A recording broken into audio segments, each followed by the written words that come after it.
Olá, GPs! Boa noite! Bem-vindo a mais um Dose Dupla, todas as quartas-feiras às 19 horas. Esse é o último Dose Dupla de 2020. Que orgulho que a gente conseguiu chegar até aqui com toda essa audiência. Muito obrigada por terem acompanhado o nosso programa durante todo esse ano de 2020, que, aliás, foi a estreia do nosso Dose Dupla. Esperamos continuar aí em 2021 com convidados de primeiríssima qualidade. Por falar nisso, hoje teremos um convidado de primeiríssima qualidade para falar sobre um projeto incrível de inovação e sustentabilidade, que é o Daniel Mottglover, que está entrando aí já já.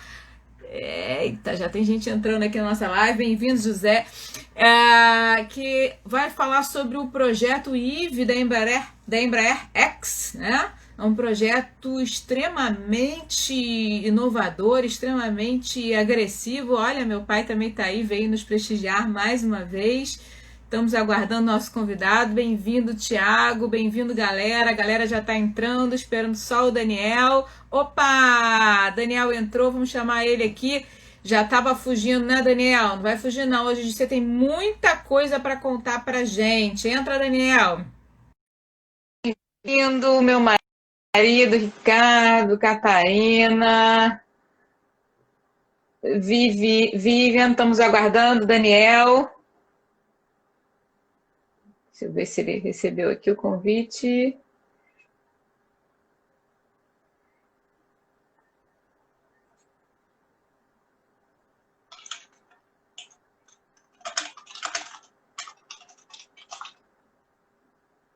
Aguardando, Daniel.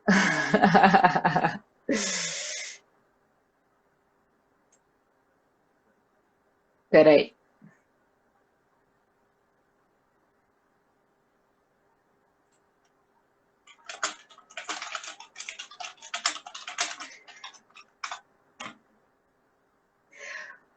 Daniel, eu te mandei um convite. Vê se você recebeu aí, para você poder me aceitar. Ué? Peraí, calma aí. Agora sim.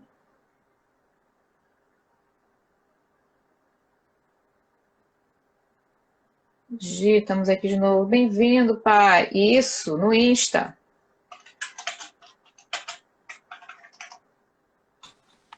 Agora sim! Uhul! Estamos juntos! Oi, Daniel, bem-vindo! Boa Que orgulho ter noite. você aqui no nosso programa, que Tudo legal! bem, Gisele? Tá me ouvindo bem? Tudo bem. Tô te ouvindo bem. Tô te Que vendo um bom. pouquinho escuro. Se você estiver perto de tiver algum abajur para Vou acender aí na arrumar frente, ia aqui. ficar um pouquinho. Vou arrumar o abajur. Vamos lá. Não, mas já dá para te ver, dá para te. Melhorou Melhorou? bem. Aqui tá mais Melhorou, claro? tá ótimo. Maravilhoso. Então tá bom. Excelente. Legal. Bem-vindo, Daniel Mottglover. Como é que você tá, cara? Tudo bem? Caiu tudo aqui. Peraí, deixa eu Tô pegar aqui. estreando aqui no Instagram, então me enrolei um pouquinho aqui para aceitar o convite, mas acabou dando Nada, certo. Eu devia ter tranquilo. deixado a minha filha aqui do lado para me ajudar na conexão. É normal, a gente está sempre contando com os nossos filhos para essas questões. Sem problemas. Bem-vindo, bem-vindo. Obrigado, Obrigada, obrigado. obrigada, Giancarlo. Oi, Rubaco, bem-vindo, bem-vindo, participante aí do nosso, Minutinho meu só, aluno peraí que também. agora o meu mate ficou lá do outro lado, peraí que eu trago. Não, peraí, não conta. Você já está contando para a galera o que a gente vai falar. Não conta, Era segredo, segredo? segredo. Tá bom, quem Era chegar agora não segredo. sabe. Quem já tinha Não, não chegado sabe. fica quietinho. Fica quieto, conta pra ninguém. Gente, primeiro eu queria o seguinte, como vocês sabem, essa é a última live do ano de 2020. Eu quero primeiramente agradecer a todos vocês que acompanharam todos os programas do Dose Dupla de 2020, foi a estreia do nosso programa. Agradecer muito a audiência de vocês, tanto aqui no Instagram como no YouTube. Foi a estreia do programa. Espero que no ano que vem a gente possa continuar com convidados brilhantes como o Daniel, que está aqui para fechar com chave de ouro, que vai contar para a gente essa história aí do projeto IVE, que eu estou curiosíssima para saber. Vai fechar com chave de ouro, um projeto de inovação, sustentabilidade, um projeto super agressivo, cheio de novidade para nos contar. Enfim, e dizer para vocês o seguinte, estamos aí com o ano de 2021 cheio de novidade. e com vacina. Então, só tem novidade boa. Vamos deixar as coisas... Vamos parar de pensar com pessimismo, vamos pensar só com energia positiva. Eu vim aqui hoje vestida aqui, ó, já pronta para o Réveillon.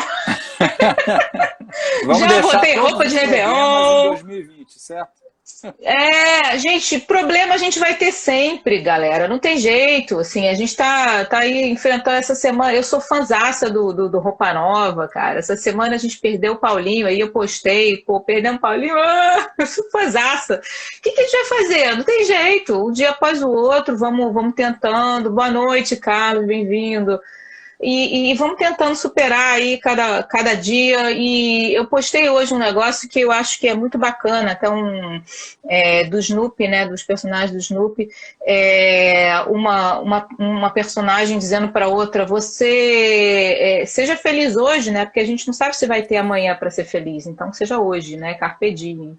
E vamos que vamos. Bom, queria apresentar Daniel Motidlover, não sei se estou falando certo, estou falando certo? Certíssimo. Nossa, seu polonês está perfeito, Gisele.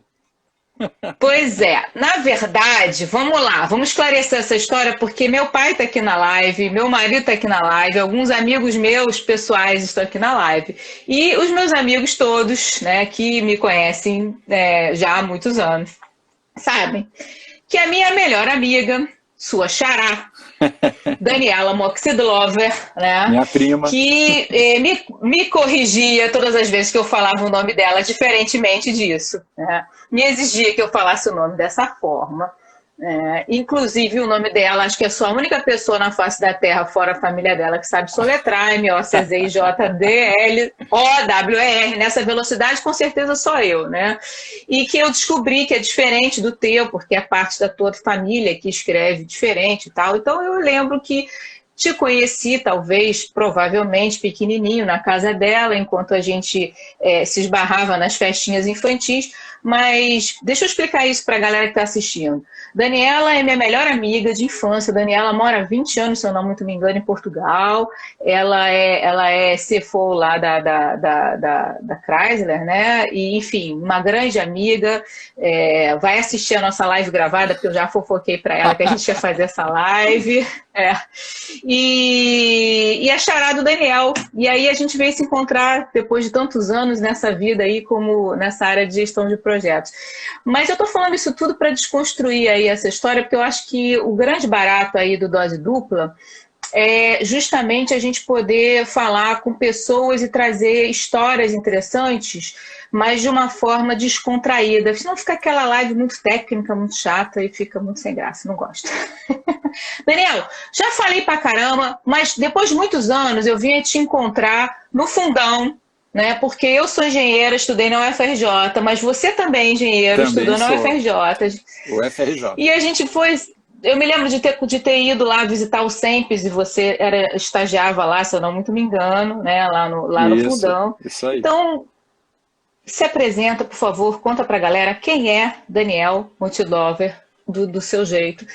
Conta pra galera, se apresente aí, por favor. Legal. Eu vou começar, então, fazendo o tema que você falou do sobrenome, né, diferente. E realmente eu e a Daniela passamos a vida inteira soletrando o sobrenome, né? E só os amigos muito, muito próximos é que conseguem essa proeza que você fez aí de soletrar o nosso sobrenome. E uma curiosidade é que, embora nós somos primos, né, de segundo grau, o meu pai é primo de primeiro grau, né, primo irmão do pai dela, do Léo. E os nossos avós é que eram irmãos, né? Ou seja, exatamente a mesma família. Porém, a grafia do sobrenome ficou diferente quando as famílias entraram no Brasil, porque entraram no Brasil em anos diferentes, né? O meu avô, ele conseguiu, com muito sufoco, ele conseguiu chegar no Brasil ainda antes da Alemanha invadir a Holanda, né? A família, na verdade, vem originalmente de uma cidadezinha perto de Varsóvia, que se chama Motidlov. E aí os judeus, né, lá dessa cidade eram os Motidlover e os católicos eram os Motidlovski. E hoje no mundo, se você procurar, você só acha Motidlovski, porque os Motidlover ou morreram no Holocausto ou, assim, os poucos que conseguiram escapar da Europa abandonaram o sobrenome. Assim que chegaram em outro país, trocaram completamente. Tem uma parte que foi lá para os Estados Unidos, mudou para Mitchell. Tem outra parte da família foi para Israel e adotou um nome hebraico. Então, assim, Motldlover, com a grafia original do nome da cidadezinha lá do lado de Varsóvia, só a nossa família mesmo. Porém, como o meu avô chegou um pouco antes, né, do pai, né, e do avô da Daniela, quando deu entrada no Brasil e foi fazer o registro, por alguma razão, o meu avô manteve a grafia original polonesa e a família, né, da Daniela, né, o tio Bernardo e os filhos trocaram o Y por um IJ. E aí eu não sei se foi lá na fuga da Alemanha para a Holanda ou se foi já da entrada da Holanda para o Brasil, ficou com duas letras diferentes, como se o sobrenome já não fosse complicado o suficiente. Mas a gente tem orgulho porque assim, deu muito trabalho sobreviver ao que aconteceu lá, né? A família primeiro precisou fugir da perseguição no Império Russo, quando a Polônia, né, era província da Rússia. Foi a época lá do meu bisavô, tataravô, eles tiveram que fugir da Polônia, foram se instalar na Alemanha, viveram muito bem na Alemanha até que tiveram que fugir da Alemanha também, aí fugiram para Amsterdã e a Holanda também foi invadida. Então, assim, a família não era para ter sobrevivido, né? Tudo dava errado até que algum funcionário aí da Embaixada Brasileira em Amsterdã, contrariando ordens superiores, certamente carimbou o passaporte do meu avô e ele acabou, veio parar no Brasil, não sabia nem onde ficava o Brasil, que língua que falava, chegou aqui sem nenhum tostão furado no bolso, trazendo a mãe e foi tentar a vida, né? E uma grande frustração da vida do meu avô em particular é que ele sempre sonhou ser engenheiro, né? Ele queria ser engenheiro, queria trabalhar com projetos. Só que a época que ele tinha que estar fazendo faculdade, ele estava tentando sobreviver, né? Fugindo. E aí ele nunca estudou, nunca conseguiu fazer curso superior. E o meu pai lembra, né, de que quando ele entrou no jardim de infância, foi dito para ele que ele já estava começando o curso de preparação para ser engenheiro. Então, meu pai nunca escolheu a profissão dele. Já foi para a carreira de engenheiro. E trabalhou muitos anos na Petrobras, tocou grandes obras, grandes projetos da Petrobras, chegou a ser chefe da engenharia toda lá, e aí acabou passando não sei se é uma bênção ou uma maldição, mas foi passando de geração. Então eu e meu irmão também, dois engenheiros, e meu irmão na Petrobras. Teu irmão também é engenheiro? Engenheiro, trabalha com projetos também, está lá na Petrobras, e eu acabei vindo parar aqui na Embraer. Você sabe que a Dani, ela chegou a fazer engenharia comigo no fundão e ela disse, não é isso que eu quero, e foi fazer economia na Praia Vermelha, né, na UFRJ da Praia Vermelha. Deve ter sido uma crise, porque o pai dela era engenheiro, inventor, era um cara fora de série. Foi assim, uma crise. Foi uma crise. Mas, Daniel, me conta, de engenheiro, você fez engenharia de quê mesmo? Engenheiro químico. De engenheiro escola químico. De química da UFRJ. Para aviação né?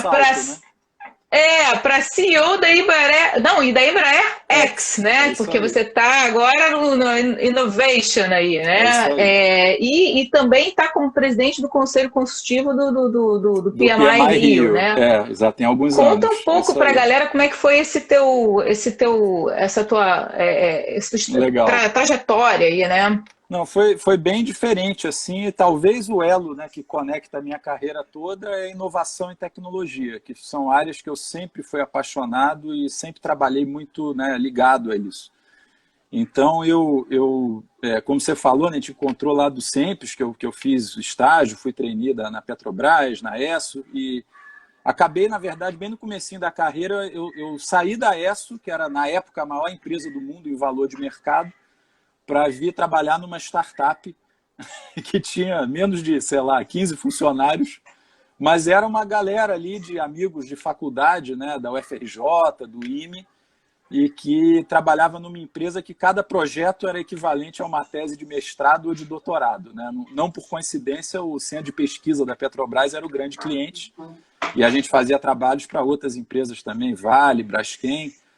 E era muito divertido, assim, a empresa era pequena, os projetos eram pequenos, mas de altíssimo conteúdo tecnológico, né?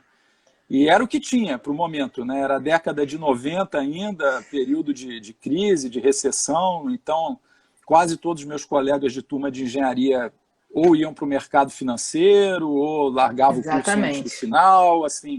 Muito poucos conseguiam ficar na área porque não tinha muita Ou ia para oportunidade Telecom, mesmo. né? Como eu Telecom, fui. verdade, bastante gente boa foi para Telecom. Mas não era assim, era difícil, não tinha tanta oportunidade. A gente ficava caçando, né? Quem que abriu o programa de trainee era uma vaga, duas vagas, era bem disputado, né? E eu acabei dando essa guinada aí de não, vou trabalhar numa empresa que faz engenharia mesmo, assim, né? Que faz projeto, que desenvolve conhecimento, que era o que eu gostava. E acabei fazendo o meu mestrado na COP, né, da UFRJ, no próprio assunto do projeto que eu trabalhava, que era inteligência artificial aplicada a controle de processos, era primeiras aplicações de redes neurais aqui no Brasil, e o Ah, meu você fez em redes orientador neurais. fiz em redes neurais, né? E era muito legal, muito divertido. Mas acabou que assim, a economia, né, deu uma virada. Vocês vão lembrar daquela capa do Economist, né, que o Cristo Redentor estava decolando. De repente, o Brasil estava crescendo, precisava de engenheiro, precisava de projeto, e cadê as grandes empresas de engenharia? Cadê os grandes, né? Todo mundo tinha quebrado na década de 70, 80, assim, poucos sobreviveram. E a nossa empresa era pequena, mas vinha meio que numa contramão da história, né? Ela vinha crescendo um pouquinho todo ano e com um time assim mega motivado, pessoal super empolgado, muito maluco, né? Muito nerd, assim, a galera era divertido demais, assim, aquele momento ali que a gente viveu. A empresa cresceu muito rápido e aí quem estava lá desde o começo acabou crescendo junto, né? E acabou que assim muito cedo na minha carreira eu virei gerente de projeto.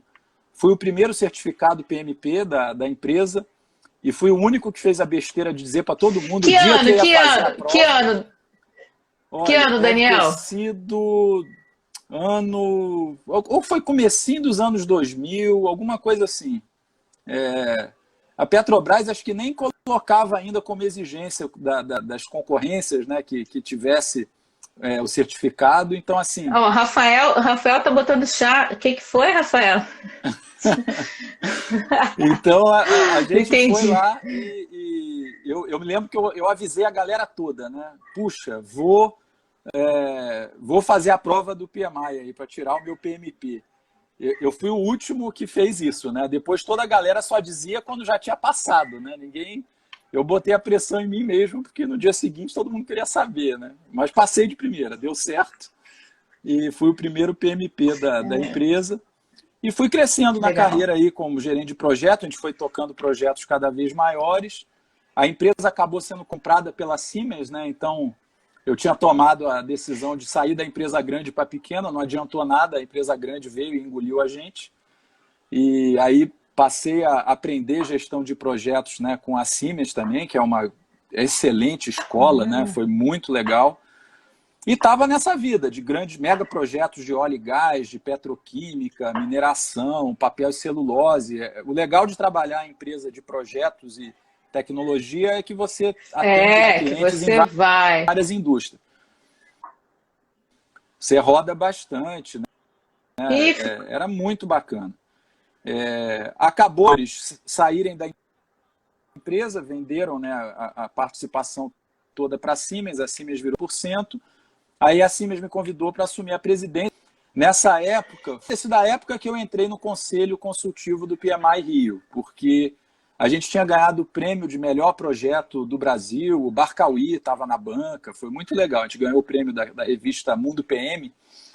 E aí, logo depois de ganhar o troféu de melhor projeto, o Paul Dinsmore, que era o presidente do conselho, olha, uma lenda viva aí, né, da gestão de é, projetos, né, que a gente perdeu esse ano, infelizmente. Né, perdeu esse ano, perdemos o infelizmente. Paul esse ano e para mim foi um choque, porque a gente tinha acabado de fazer a reunião do conselho e ele estava cheio de energia, cheio de planos, o Paul era assim, fantástico, né? E ele me convidou Verdade. para entrar no conselho, né, depois que viu lá o prêmio. E eu acabei entrando no conselho e virando presidente lá da empresa ao mesmo tempo, né?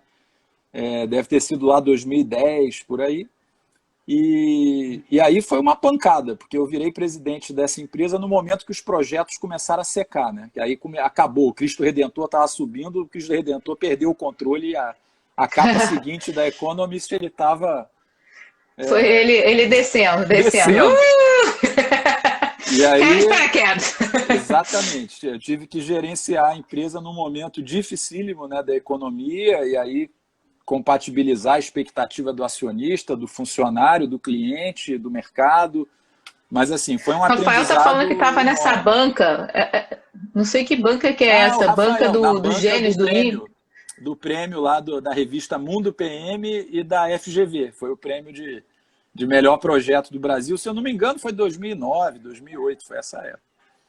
Bom, para terminar minha história, né, eu falei que trabalhei aí para várias indústrias e sempre mexendo com inovação. Acabei recebendo um convite da Embraer para uma entrevista. Eu falei, caramba, trabalhei em tantas indústrias e a aviação nunca foi uma delas, né? Meu contato com a aviação era só voar a trabalho. E fiquei intrigado, né? Caramba, o que a Embraer quer conversar comigo? Eu não entendo nada de o que um engenheiro químico, né, vai fazer lá na Embraer.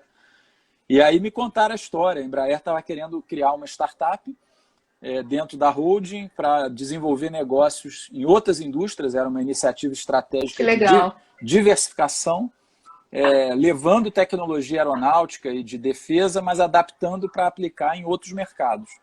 E aí eu achei super intrigante, né? Essa mistura de indústrias. Eu sempre achei assim uma fonte de novas ideias e de inovação fantástica.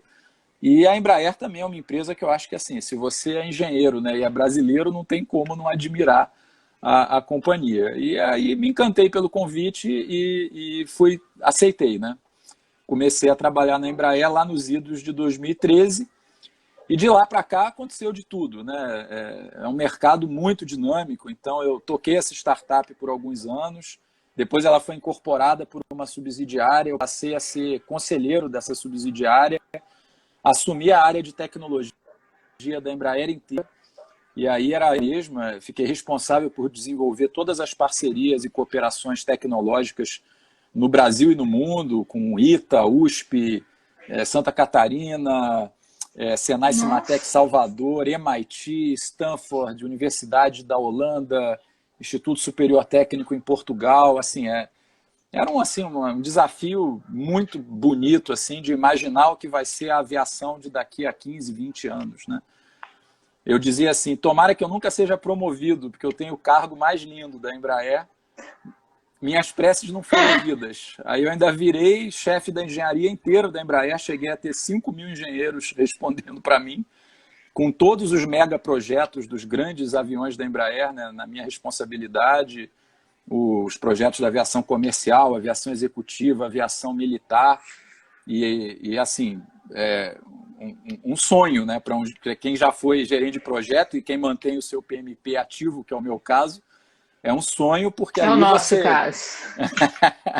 Você vê... Eu estava te desafiando porque eu tirei o meu em 2002, né? Foi nessa época. Foi esse... na época, né? Se é de 2000, vamos ver quem foi primeiro. Boa. Foi nessa época. Não, mas eu acho que o seu foi antes, hein? O meu deve ter sido mais para 2004, porque 2002 e 2003 eu estava morando em Singapura, Tailândia.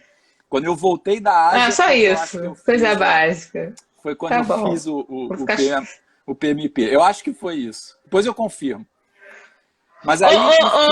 Daniel, olha só, eu tô morrendo de sede, eu vou estragar a surpresa. Vamos fazer um brinde aqui, momento dose dupla. Olha, vou convidar todos a fazer um brinde com a gente. Daniel, assim como eu, é um apaixonado por mate e tinha que ser, vamos fazer uma propaganda gratuita aqui, tá? Tinha que ser Mate Leão. Pai, olha, beijinho no ombro para você, meu pai sabe, eu sou apaixonada por mate e tem que ser Mate Leão. Então, tchim, Daniel, Leheim, né? Que a gente possa ter um ano de 2020 maravilhoso. E olha lá! Porque né, a força, como é que fala? Que a força esteja com vocês. May the force be with you. Que a força esteja com vocês. Tchim.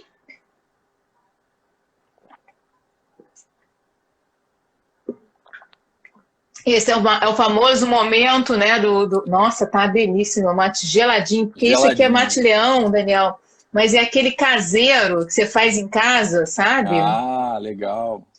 Tá um espetáculo, né? E Eu só quem entende mate é que descobri sabe que a fazer mate. Gisele é uma conhecer de mate. Ela consegue dizer a safra Eu do sou, mate. total.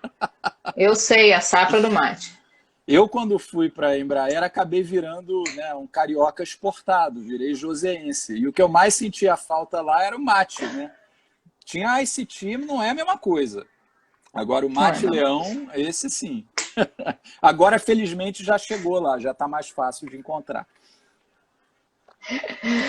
Gente, vamos começar aqui a falar do assunto que o povo está esperando aqui. Daniel, então assim, Vamos que vamos. vamos que Embraer vamos. X. Foi a Daniel, última hoje. mudança aí da minha carreira foi essa. Esse ano eu assumi aí a presidência da Embraer X.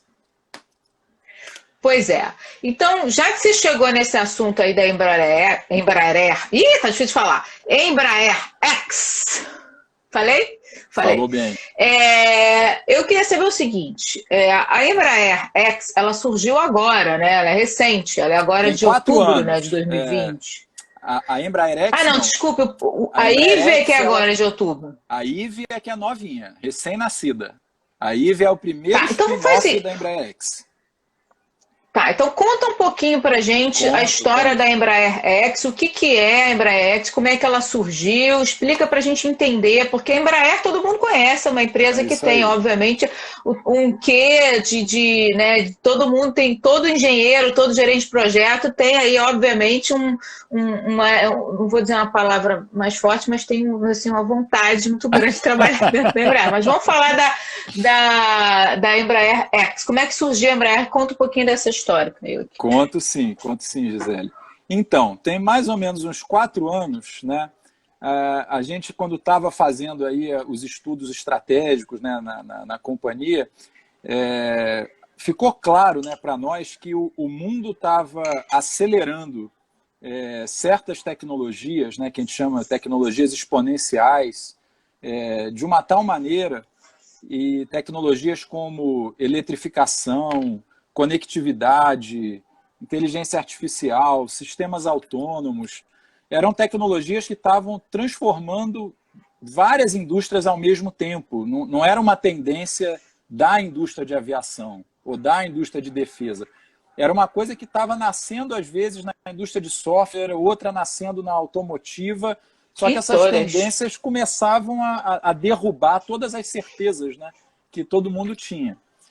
E a Embraer, ela e se combinar também, né? Se combinar, né? Se cruzar e a partir desse cruzamento, dessa mistura, começava a surgir um potencial disruptivo muito grande, né? E o que a gente percebeu, né? A Embraer sempre foi reconhecida como uma empresa muito inovadora, né? Dentro da nossa área, da nossa indústria, nenhuma outra empresa do mundo, nenhumas aí que eu não vou falar o nome porque são 20 vezes maior que a gente, elas nunca conseguiram lançar tanto produto novo no mercado quanto a Embraer conseguiu nos últimos 10, 15 anos. Então, assim, a Embraer é considerado um benchmark de capacidade de lançar produto novo no mercado aeronáutico.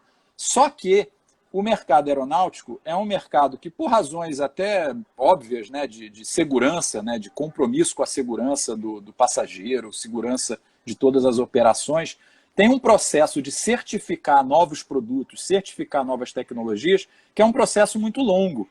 E o normal é isso levar muitos anos para você conseguir obter uma certificação. Então, entre você testar uma tecnologia com sucesso num ambiente, vamos dizer, de laboratório, de ensaio, de teste, e você ter um produto autorizado a vender comercialmente, são muitos anos de desenvolvimento e de ensaios aí para comprovar a eficácia, a segurança, a confiabilidade.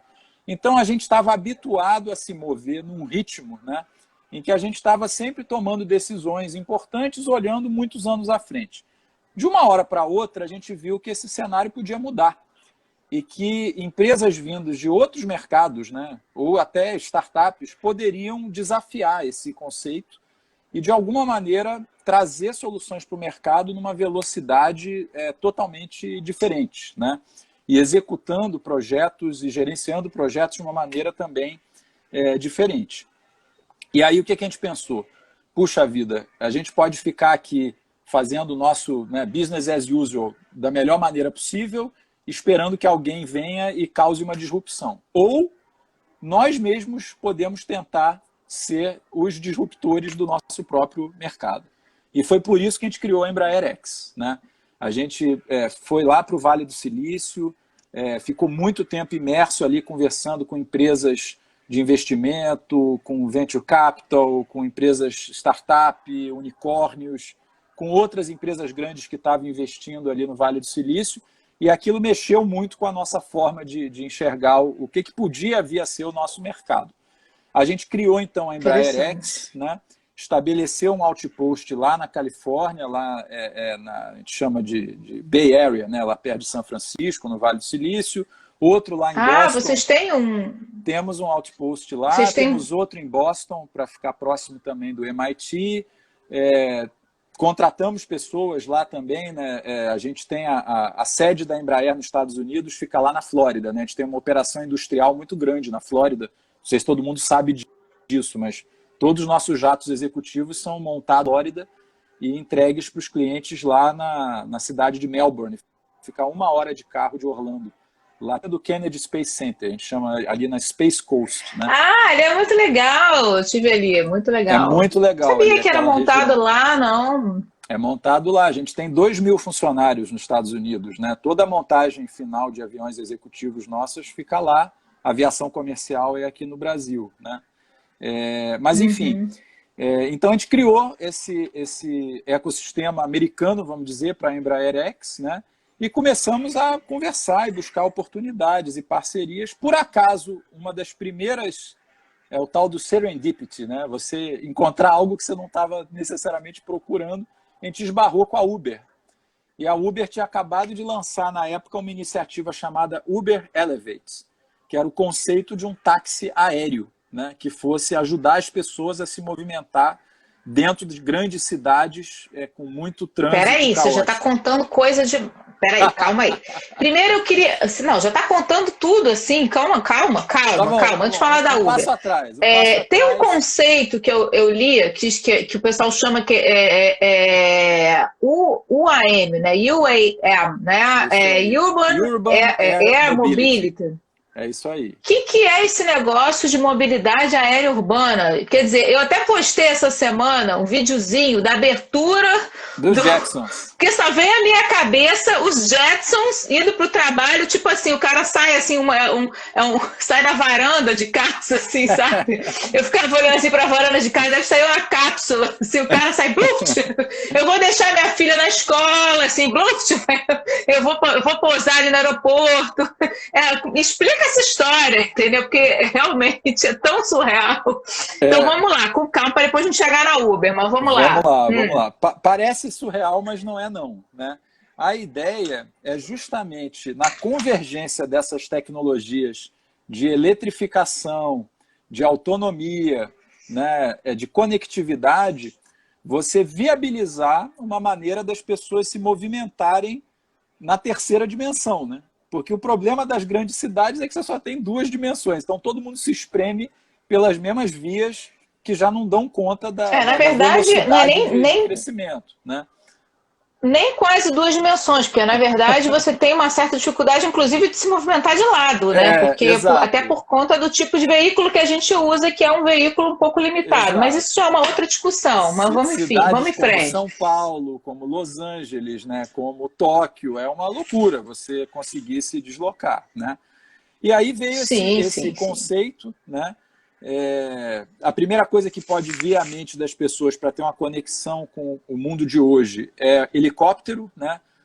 E se a gente pensar numa metrópole como São Paulo, São Paulo é a cidade do mundo que tem o maior número de operações diárias de helicóptero em cima de um grande centro urbano. Chega a ter mais de 1.000 operações diárias por dia em São Paulo. Do mundo? Do mundo. É a cidade do mundo que tem mais movimentação de helicóptero sobre a cidade. Por que isso? Porque muitas cidades do mundo proíbem a movimentação de helicóptero, por questões de ruído, de custo, de segurança. Então, assim, algumas cidades aceitam, outras não aceitam. mesmo aquelas cidades que aceitam, têm uma limitação justamente por causa, né, dessas questões de não incomodar, de não criar problemas para o resto da cidade. Então, em São Paulo, que é a mais flexível do mundo, se eu não estou enganado, você não pode ter mais do que 4 ou 5 aeronaves no ar ao mesmo tempo, né? É muito pouco. Não, assim, ainda que tivesse muita gente que pudesse pagar, não dá conta da demanda. E o outro problema do helicóptero é o custo. O helicóptero é a máquina mais ineficiente do mundo já inventada para você se deslocar de um ponto A até o outro ponto B. Ele gasta a energia dele inteira só para conseguir ficar no ar. Né? Estável, né? Então, assim, é um equipamento que só se justifica para missões assim muito específicas em que o único jeito de cumprir a missão é decolar na vertical. Né? Eu tenho a impressão de que eu não sou especialista em aviação, sem dúvida nenhuma, talvez eu esteja falando uma besteira agora, tá? Mas eu tenho a impressão de que ele não é um equipamento ele tem um risco muito grande, né? Ele envolve um risco muito grande, comparado a pequenas aeronaves. Ele é bem menos seguro, se a gente olhar as estatísticas todas da indústria, né? Do que o que a gente chama de aeronave de asa fixa. Uma aeronave de asa fixa, no evento altamente improvável de você perder, né, a propulsão, perder o motor, o piloto é treinado para pousar o equipamento sem motor. Um avião é perfeitamente capaz de fazer um pouso completamente seguro, mesmo se você não tiver o motor operando. Né? O helicóptero, a história é bem diferente, né? Então, acaba sendo uma aeronave que fica muito cara para você garantir um nível de segurança minimamente aceitável e, ainda assim, ela tem um grau de confiabilidade de segurança muito menor. O outro fator que também, né, é muito limitante é o custo. Como ele consome uma energia absurda, né, ele é muito ineficiente do ponto de vista energético, fica caríssimo. E aí, pouquíssimas pessoas podem pagar o custo de se deslocar de helicóptero em caso de necessidade. É uma coisa que a maioria, né, dos seres humanos nunca vai fazer na vida. Né? E tudo que você tem um risco mais alto, né? Fica mais inacessível, porque quanto maior o risco, maior o custo também, independentemente da operação ser cara, né? Se você tem risco alto, você tem seguros altos, seguro altíssimo, tudo é complicado, né? O que é a visão do Urban Air Mobility? É você criar um novo conceito de veículo, que não é nem um avião, nem um helicóptero, é uma mistura de avião com helicóptero com drone. Ele é algo completamente diferente, que, primeiro, é muito, muito, muito mais seguro do que um helicóptero. Segundo, é muito, muito, muito, muito mais barato de operar do que um helicóptero. E terceiro, é muito, muito, muito, muito mais silencioso do que um helicóptero. Se a gente viabiliza um veículo como esse, que para isso precisa de eletrificação, precisa de conectividade, precisa de autonomia, a gente chega num modelo em que, ao invés de ter 3 ou 4 helicópteros voando por dia, né, em cima a cada momento na cidade, você pode ter centenas ou milhares. Né? E aí a demanda simplesmente explode, porque você passa a ter algo que é acessível, que uma classe média pode ter acesso. Ainda não é exatamente o mundo dos Jetsons, né? Que cada um vai ter o seu eVTOL, que é como a gente chama esse veículo, né? eVTOL. Electrical, Vertical, Takeoff and Landing. Elétrico, né? Elétrico, ele é 100% elétrico. Então, gente, é elétrico o negócio. Ele é muito mais barato que o helicóptero, mas não tanto que cada um vai ter um na sua garagem, né? Mas você pode pegar no seu aplicativo. Por enquanto, né? Mas você vai poder, em poucos anos aí no futuro, pedir pelo aplicativo. Ele vem, pousa num prédio, né, na cobertura aí do prédio, que é o que a gente vai chamar de vertiporto. Né? Vai ter um vertiporto, você vai de elevador até lá. Esse aqui é o vertiporto mais perto de mim, está aqui no centro do Rio, ou está no centro de São Paulo. Chego ali, subo no elevador, embarco, né, no veículo, e ele me leva para o aeroporto internacional, me leva para o outro lado da cidade, me leva para um outro Você vertiporto faz ideia perto de casa, e você vai pagar o preço de um táxi. Para fazer uma viagem que te tomaria 2 horas de trânsito, você vai fazer táxi, não, de um em Uber. 10 minutos, né? Então, a ideia é basicamente essa, né? Você vai criar um ecossistema que o helicóptero é impossível de viabilizar. É óbvio que, assim, pela minha explicação, parece que o veículo é a única chave, né, do sucesso. Mas não é só o veículo. Você precisa ter um controle de tráfego aéreo capaz de lidar com muito mais veículos no ar, numa altitude baixa, que hoje não existe esse sistema. Nós também vamos desenvolver esse sistema, faz parte do nosso plano de negócio. Eu não sei se todo mundo sabe, né, mas o sistema de controle de tráfego aéreo brasileiro é todo desenvolvido por uma empresa do Grupo Embraer. É uma empresa chamada ATEC, é aquela tal subsidiária que eu falei lá atrás, que eu sou membro do conselho. A ATEC é uma das poucas empresas do mundo que tem tecnologia própria, né, e fornece para a Força Aérea Brasileira fazer todo o controle do nosso tráfego aéreo civil e militar. E com esse know-how, a gente vai desenvolver o controle do tráfego aéreo urbano. Então, a gente precisa do veículo, precisa de um sistema de software para fazer o controle de tráfego aéreo urbano, precisa de vertiportos, né? Precisa de infraestrutura para fazer o local onde eles pousam e decolam, e carregamento de energia elétrica. Deixa eu fazer um parêntese nesse vertiporto, até porque o Cristiano Rabelo acabou de entrar aqui, e o Cristiano Rabelo fez uma live com a gente aqui outro dia, ele é um especialista aqui no mercado imobiliário, tá? Você faz ideia do impacto que isso vai causar no mercado imobiliário? Lá em Dallas, não é só... já está bombando. Tem empreendedores de real estate em Dallas que já estão comprando as propriedades de olho na instalação dos vertiportos. Dallas é uma das cidades, qual foi outra que também já está começando a ter especulação imobiliária por causa disso? Melbourne, na Austrália, Singapura, Dubai. Então, tem várias cidades do mundo que já estão de olho na criação desse, né, Urban Air Mobility, e já começou a valorizar, né, os empreendimentos imobiliários para ter os vertiportos estrategicamente localizados pela cidade. Cara, uma pergunta que eu achei interessante aqui, passou, mas eu vou trazer ela, da Thaís.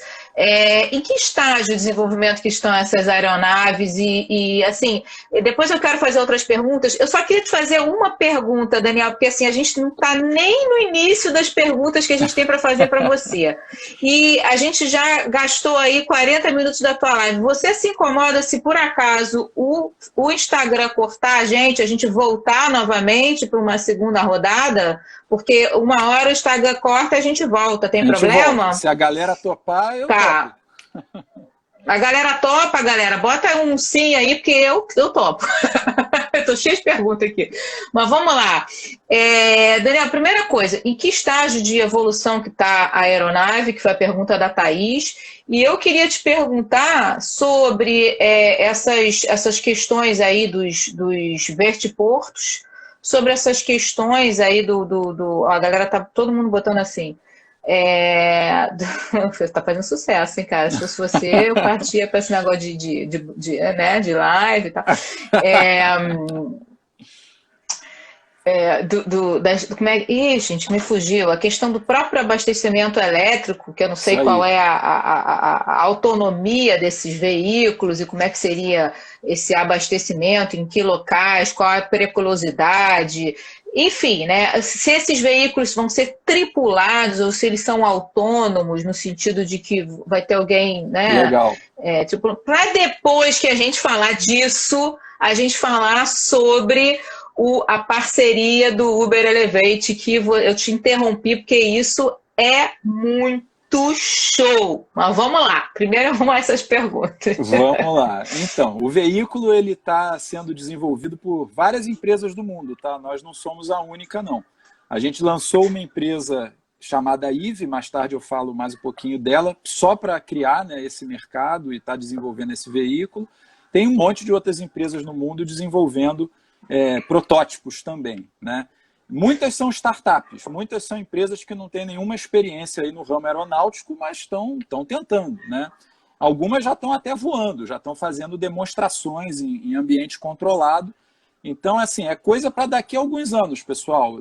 Dentro dessa década ainda, vocês vão poder abrir o celular e chamar o eVTOL para buscar vocês aí e fazer o voo seguro. Como é que escreve isso para eu botar aqui?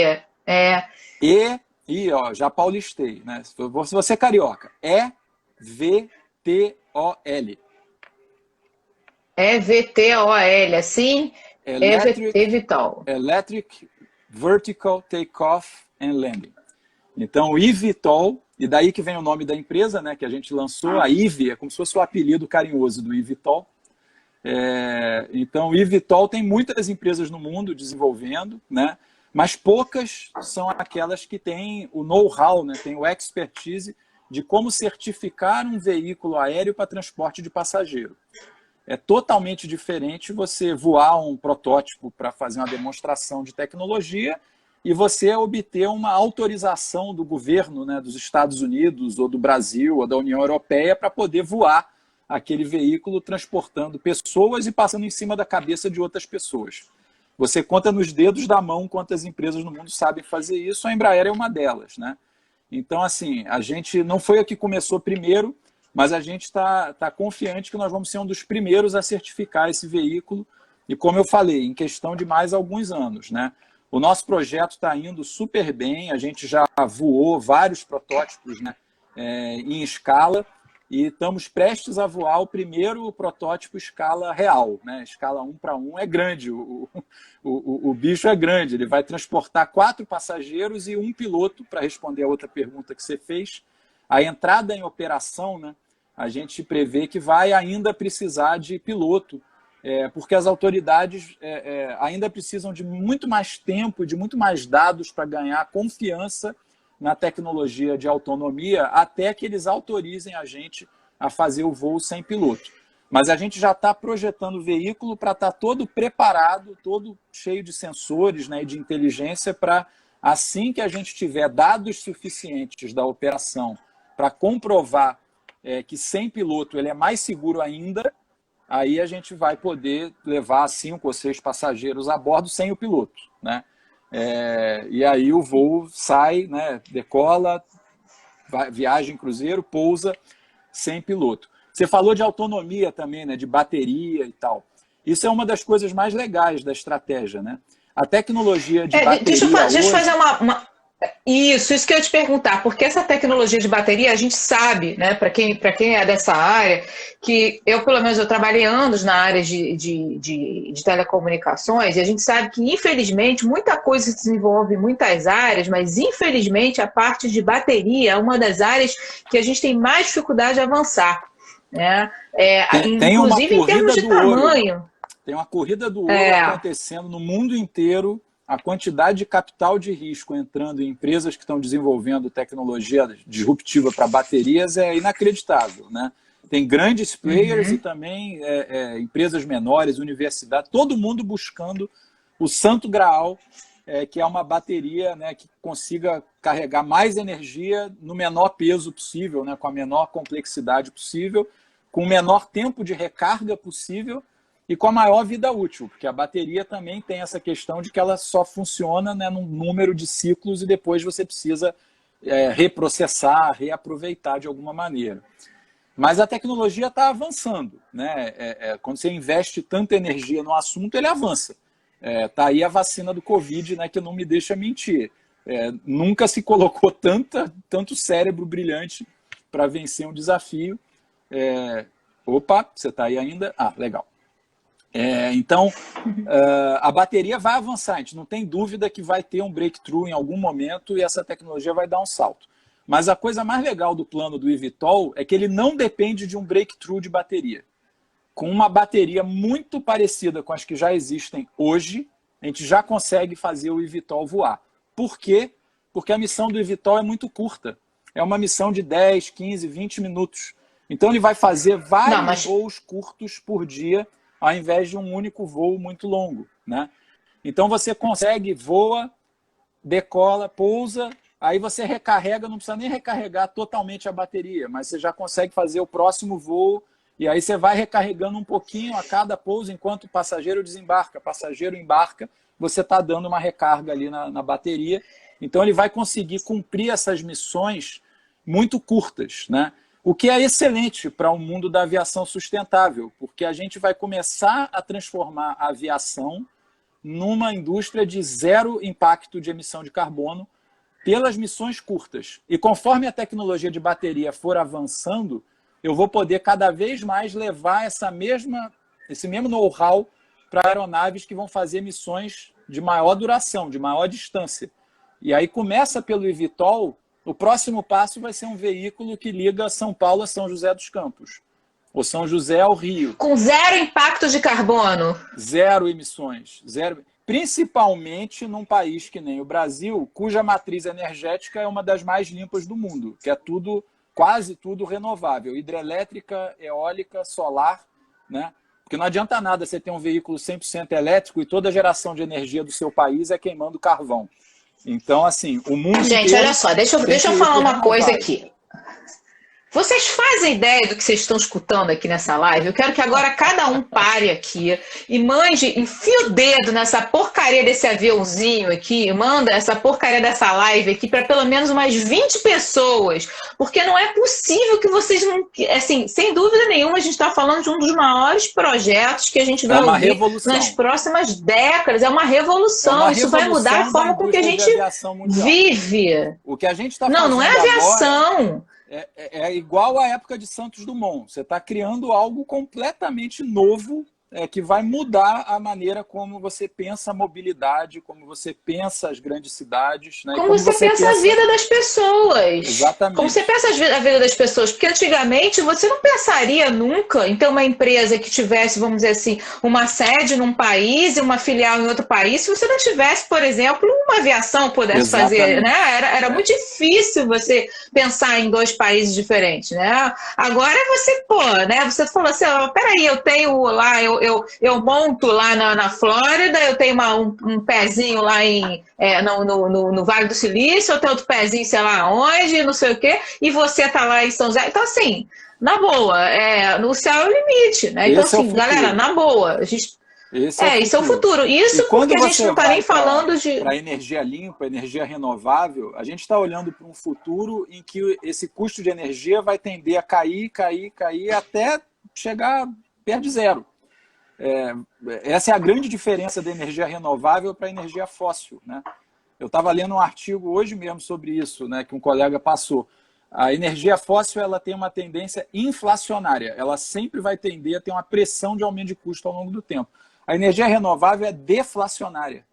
Quanto mais infraestrutura você for colocando, maior assim, a redução do custo da energia ao longo do tempo. Tem países eu acho só que... Tem uma história que eu adoro da Europa, da Alemanha, né, que é um dos países que mais investe em energia renovável. Eles estão com uma capacidade instalada de eólica e solar tão grande no país que quando faz um dia mais ensolarado na Alemanha, não é tão comum, mas às vezes acontece. Um dia mais ensolarado e com muito vento, eles têm uma sobrecarga de energia no grid alemão que eles não conseguem armazenar, não tem bateria, não tem onde armazenar essa energia. O que eles fazem? Eles pagam a Áustria para receber essa energia para eles poderem manter o grid equilibrado. A Áustria pega essa energia e bombeia a água para uns reservatórios no alto dos Alpes. No dia seguinte, se fizer, né, chuva, sem vento, sem sol na Alemanha, a Áustria vai e vende a energia de volta para a Alemanha. Assim, a energia tem preço negativo. Tem dias do mercado que a energia tem alguém pagando para levar a energia para você, entendeu? Então, se você imaginar um meio de transporte que vai ser abastecido por essa energia renovável no futuro, você está falando de tornar ele muito, muito mais acessível para muito mais gente, né? A aviação de hoje, isso muda até... Daniel, isso é tão sério que isso muda até a geopolítica do mundo, né? Que é um mundo hoje em dia totalmente voltado para petróleo, enfim. Então, assim, já está mudando, né? Mas a nossa geração vai ver isso acontecer. Isso vai acontecer na nossa geração. Não tenho dúvida, eu não tenho dúvida. Já está acontecendo. A era do petróleo começou a acabar. E tem uma frase que eu gosto que é assim, né? A idade da pedra não acabou. Para quem começou no Sapes, hein, Daniel? Oi? rapaz, virei a casaca, né? Não, a frase que eu gosto é: a idade da pedra não acabou por falta de pedra. E a idade de petróleo não vai acabar por falta de petróleo. Vai ter muito petróleo no mundo, só que não vai ter consumo, né? O consumo vai ser muito menor do que é hoje. Sensacional. Cara, deixa eu te fazer algumas perguntas aqui interessantes. Vamos falar um pouquinho sobre essa parceria do Uber Elevate, né? Mas, só antes de falar da parceria do Uber Elevate, faltou uma pergunta que você não me respondeu. Opa, foi mal. Como é que vai... foram tantas, né? Também eu despejei um monte de coisa. Eu só queria entender o seguinte: você falou dos vertical. Como é que você chamou? Vertiporto? Ou Vertiporto, né? Vertiporto, certo. Vertiportos. A pessoa, vamos supor, né? Hoje você tem uma série de edificações, já a cidade já está pronta, né? Então você vai ter que fazer adaptações, né? Então você vai ter que ter provavelmente acessos externos em todas as edificações de todas as cidades do mundo, né? Vamos lá. Tem assim, obviamente tem um perfil de cidade aonde esse tipo de veículo se vende mais fácil, né? Onde ele é mais necessário, que são os grandes centros urbanos do mundo, muito congestionados, né? Ou então cidades que são muito espalhadas geograficamente, como Houston, como Los Angeles. E aí você vai começar por ali, né? Não vai ser toda a cidade do mundo que necessariamente vai justificar o investimento, né, de montar essa infraestrutura. Então começa pelas grandes cidades e aí começa esse investimento. Mas uma das belezas do modelo, né, do eVTOL, é que assim, a demanda de infraestrutura dele é muito menor do que um veículo que você tivesse que reabastecer com combustível líquido inflamável. Você precisa levar a carga de energia até ali, né? E eu dei o exemplo do Vertiporto, né, que vamos dizer, a solução típica de um grande centro urbano, com arranha-céus e tal. Nada impede que você tenha um porto, um aeroporto para o eVTOL no estacionamento de um shopping, no estacionamento de um outlet. Você só precisa ter o espaço ali, né, e está bem localizado, né? Então, assim, é muito mais uma questão de localização. E o investimento de infraestrutura, ele vai acontecer, sem dúvida, né? Outro ponto que com certeza vai ser estação, né, vai ser local de parada e decolagem do eVTOL, são locais próximos de aeroportos ou até dentro dos próprios aeroportos, porque aí é muito prático, né? Você já faz a conexão direta do passageiro para pegar o voo dele no aeroporto, se for para uma distância mais longa. Eu acho assim, eu estou pensando aqui, tem toda uma indústria por trás, até de seguro, de resseguro, que precisa ser pensada, né? Porque são aeronaves que vão estar circulando em regiões onde hoje não é permitido, né? Então você tem que pensar em toda uma estratégia de... como você falou, a gente tem uma terceira dimensão. Deixa eu pedir uma coisa para a galera. Galera, faltam 2 minutos para o Instagram derrubar a gente, e como a gente combinou, principalmente para a galera que está entrando agora, né? A gente vai derrubar essa live e vai voltar para que a gente não seja derrubado pelo Instagram, tá? Então, pessoal que está entrando agora, atenção, galera que está entrando agora, presta atenção, a gente vai sair e vai entrar de novo. Eu vou gravar essa live e estamos entrando de novo. Então, voltem, tá? 1 minutinho e a gente já volta. Roda, roda, roda e avisa. Já voltamos, tá?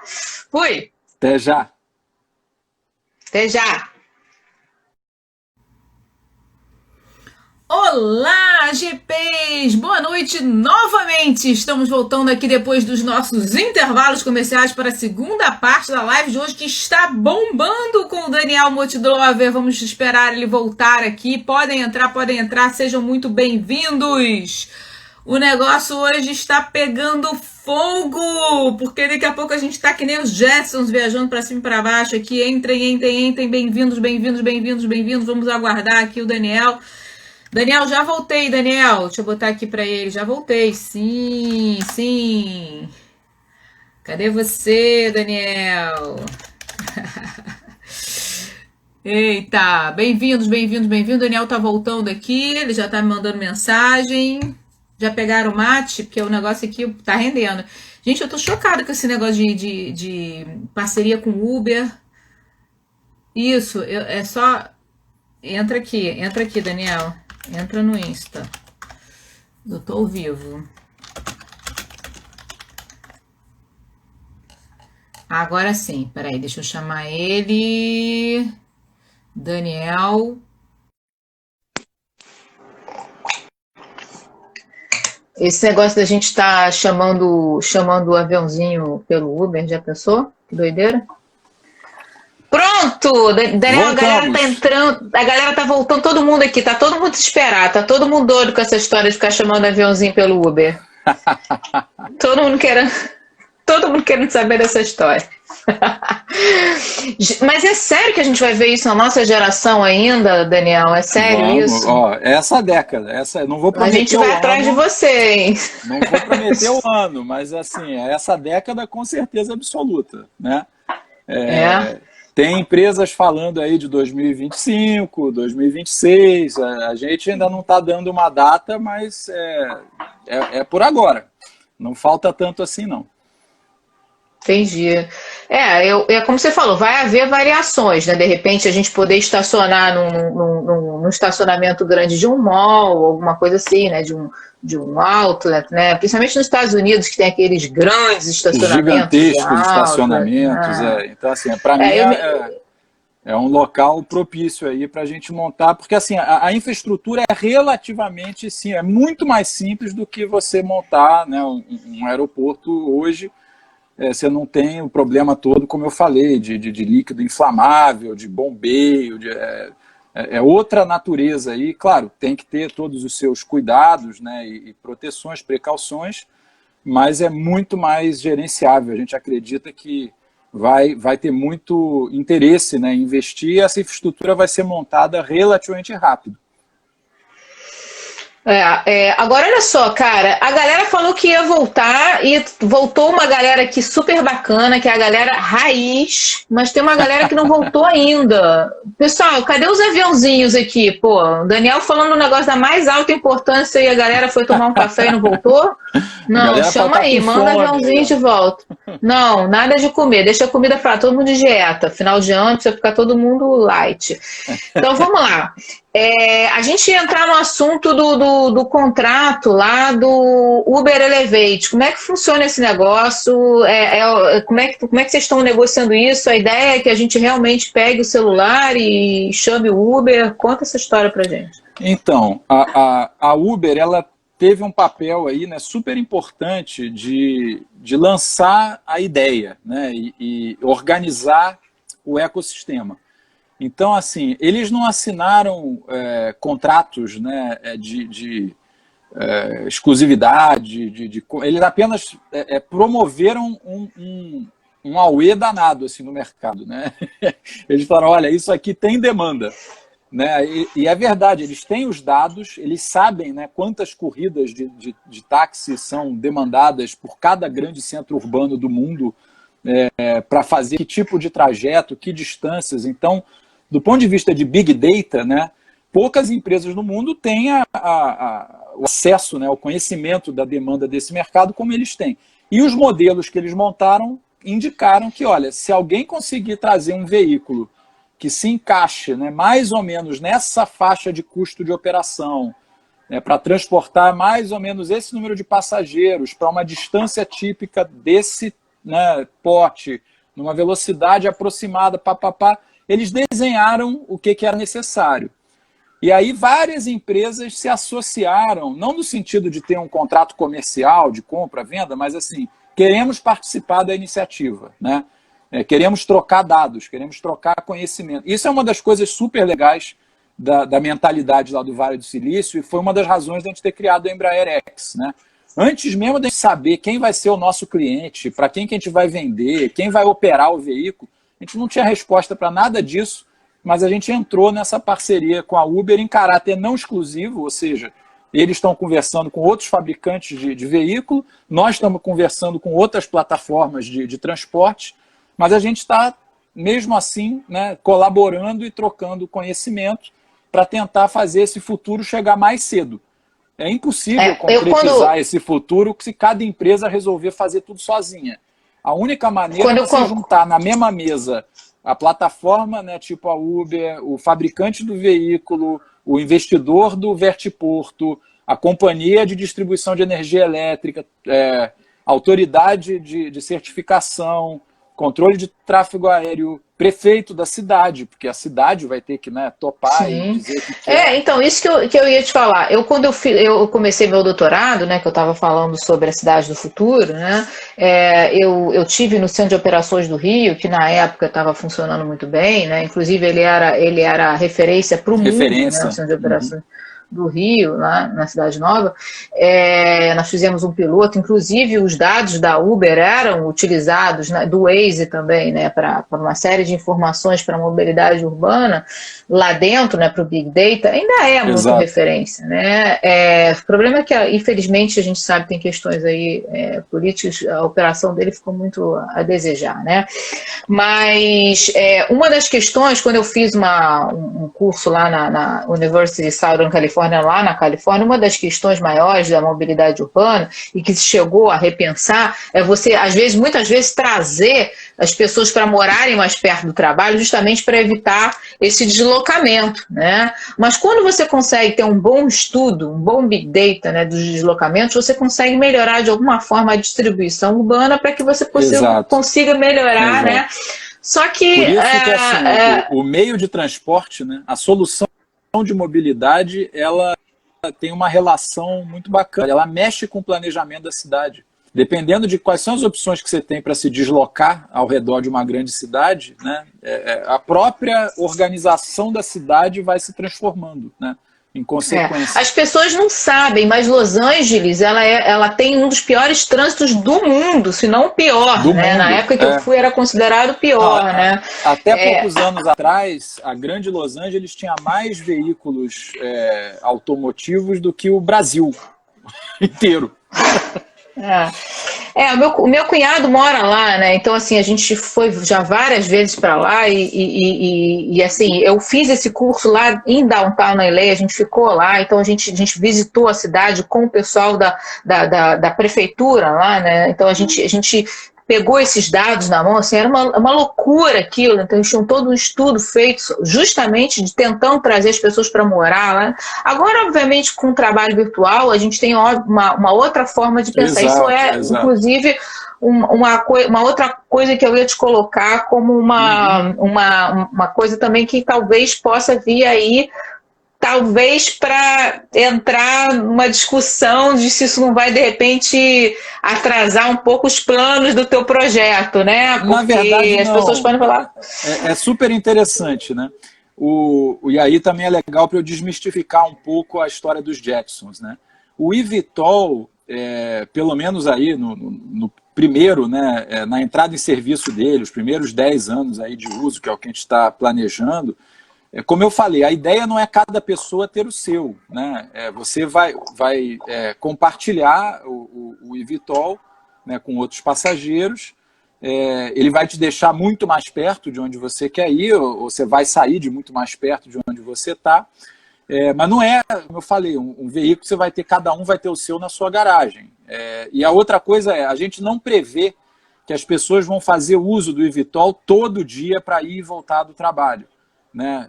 Ele não vai resolver sozinho o problema da mobilidade. Ele é mais uma alternativa que as pessoas vão ter para economizar tempo. E qual é a nossa projeção de mercado? Né? As pessoas vão fazer uso dele talvez algumas poucas vezes por mês ou 1, 2 vezes na semana, porque naquele dia quer chegar em casa mais cedo, que é o aniversário do filho, da filha, ou naquele dia tem reunião em lugares opostos da cidade, ou tem que emendar no mas, por exemplo, um Rio-São Paulo uma ponte Rio-São Paulo não vai rolar.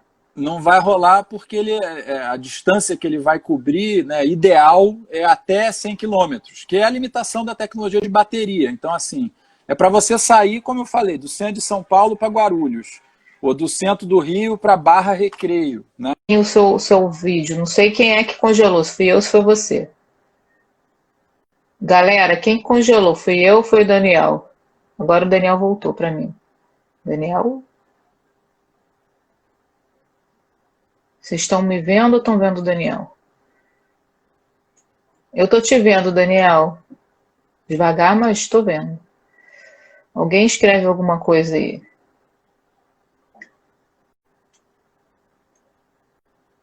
Eu acho que... Deixa eu ver a minha internet aqui, tá normal. Daniel? Você só tá mudo para mim. Daniel congelou, você tá mudo. Não sei se foi... Teu som é que tá mudo. Ah, o Daniel é que tá congelado. Você que tá instável, Daniel. E agora caiu. O Daniel congelou. Ih, Daniel, você tá... Ih, o Daniel saiu. Ih, o Daniel que congelou. Eu tô aqui, mas o Daniel vai voltar. Sabe o que eu queria perguntar? Eu fiquei curiosa sobre a... Ó, peraí.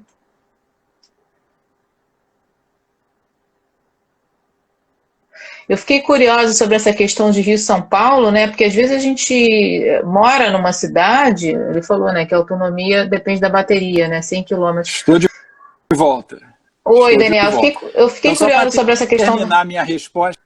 Pois então, não é para fazer Rio-São Paulo. O eVTOL não é para Rio-São Paulo. Né? Ele é centro do Rio / Recreio. É centro de São Paulo, Guarulhos, Alphaville. Então, assim, é para cobrir distâncias menores dentro da grande cidade. Né? Agora, uma coisa que ele pode permitir é você fazer home office várias vezes na semana, e agora você só precisa ir para o escritório uma vez na semana. Aí o escritório virou uma viagem de trabalho.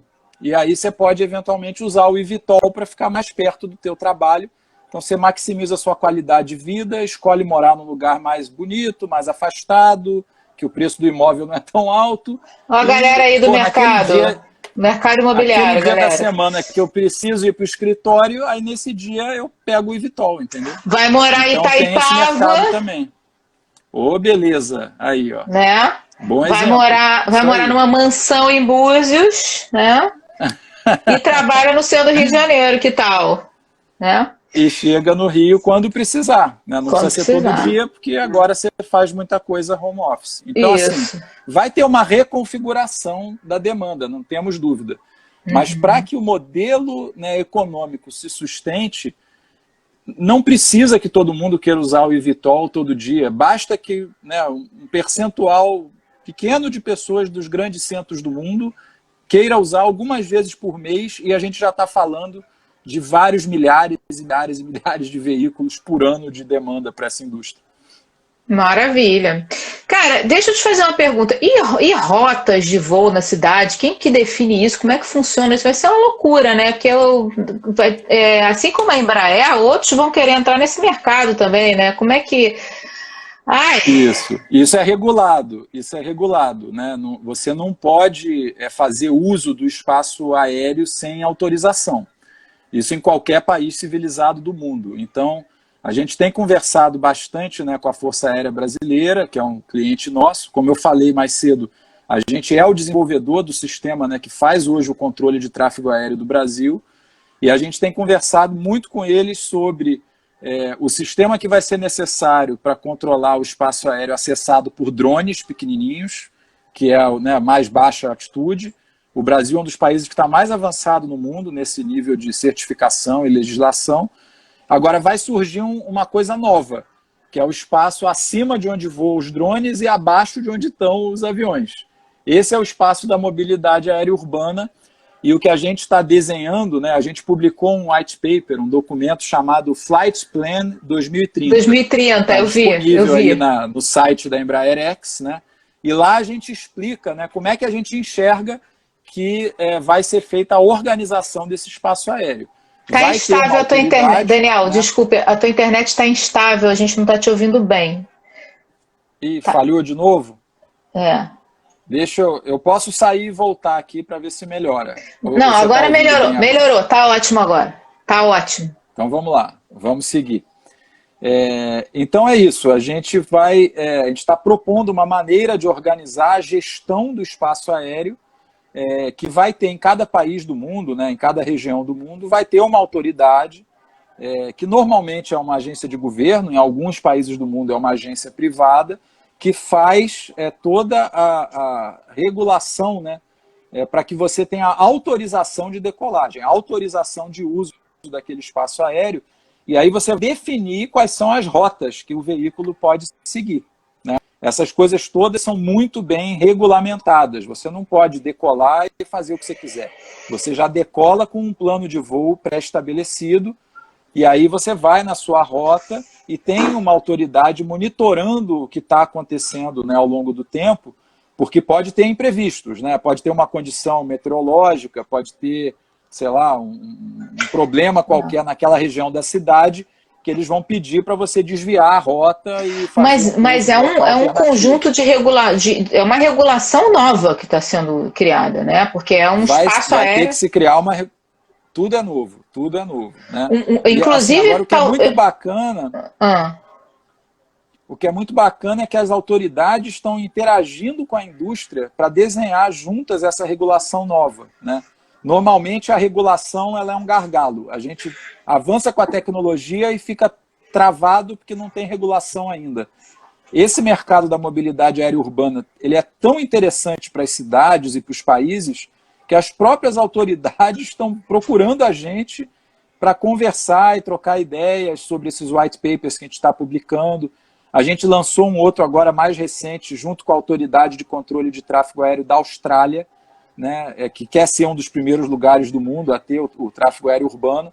Então, a gente fez uma parceria da Embraer X com a Austrália, a companhia lá chamada... eu estou indo para a Austrália. Me manda aí para a Austrália que eu quero ser lá o braço da Embraer. Quer ser a pioneira, quer pegar o primeiro eVTOL lá na Austrália. Vou lá, Então, assim, os países estão se mexendo. Paris também já anunciou que quer entrar, que está interessada. Paris, Londres, tem Paris... As cidades, né, mais populosas do mundo, que tem o trânsito mais caótico, são as que estão levantando a mão primeiro. Olha, a gente quer ter isso aqui logo. E tá sendo Mas muito Paris é mais complexo para você conseguir isso, justamente pelos, como chama? Me fugiu a palavra agora. Monumentos, né?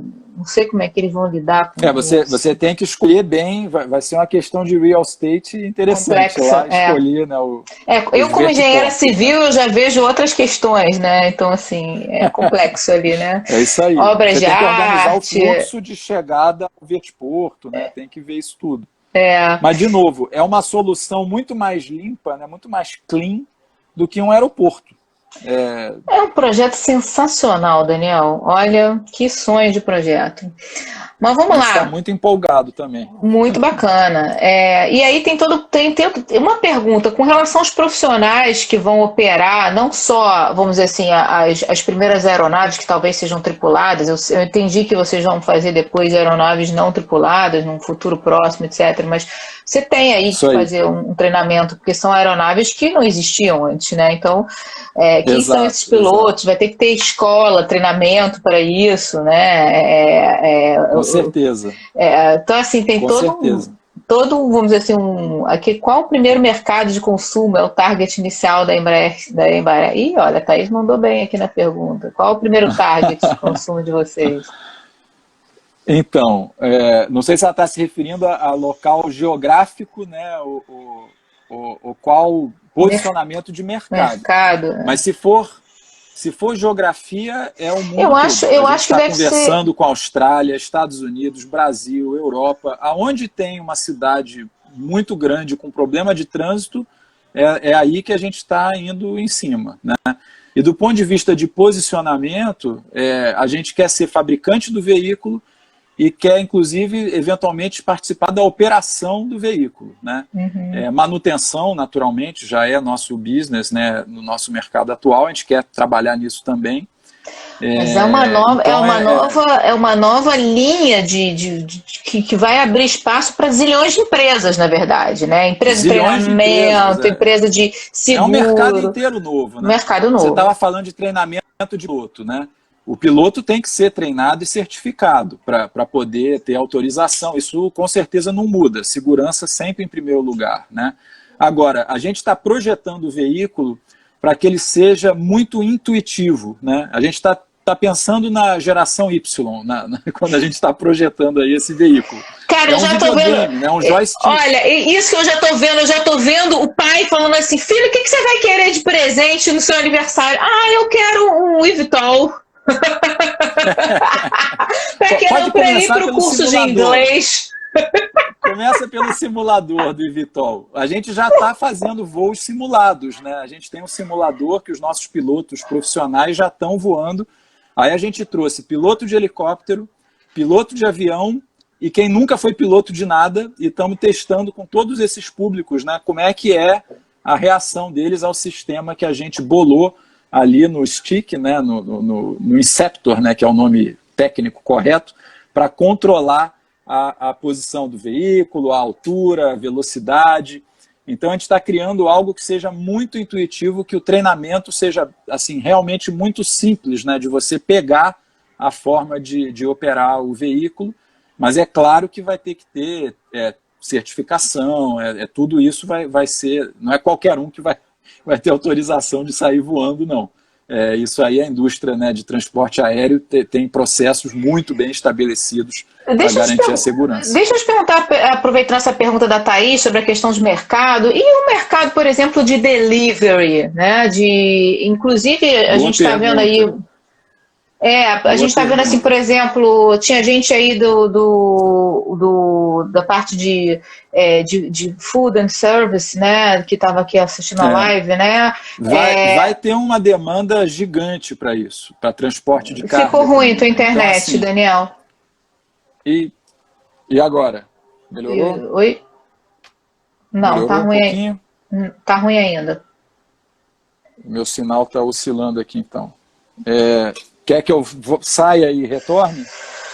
Pô, aquele lugar que você estava perfeito. Tá? Eu não tinha saído. Não. Ah, não? Eu troquei de rede só, mas eu acho que eu não consigo trocar de rede. Agora ficou bom aí. Ficou bom aí. Não se mexe. Parece o tempo da televisão com antena, né? Que você tinha que coisa horrível, né? Ô, galera de Telecom, pelo amor de Deus. Pronto, tá ótimo aí. Vai. Então, onde é que estávamos? Do delivery, food and service. Exato. Vai ter um mercado muito grande para transporte de carga, né? E a empresa que a gente lançou, né, chamada EVE Urban Air Mobility, ela também vai poder atuar em transporte de carga dentro do ambiente urbano, tá? Então ele pode fazer um transporte de carga, sim. Não é o mesmo mercado que você imaginar um delivery de pizza, tá? Um delivery de coisa pequena. Aí são outros tipos de veículos que a gente está falando, são drones muito menores que vão voar numa altitude bem menor e que é um mercado que também está crescendo e a regulação está avançando, né, para que ele se torne realidade também e escale muito rápido, né? O tipo de veículo que a gente está trabalhando é para levar outro tamanho, vamos dizer, de carga, mas a gente vai estar tanto no ramo de transporte de passageiro, como também vai poder fornecer soluções aí de transporte de carga para essa ordem aí, vamos dizer, né, de tamanho de carga a ser transportada. Interessante. Cara, a gente está com um público grande aqui de gestoras de projeto, né? Eu queria fazer algumas perguntinhas para aproveitar essa parte aqui da live também, sobre essa parte de gestão, né? Porque a gente sabe que a Embraer, ela tem uma primazia aí nessa questão de gestão de projetos, tem o famoso DIP, né, Desenvolvimento Integrado do Produto, que você me comentou, que é o método Embraer de gestão de programas e tal.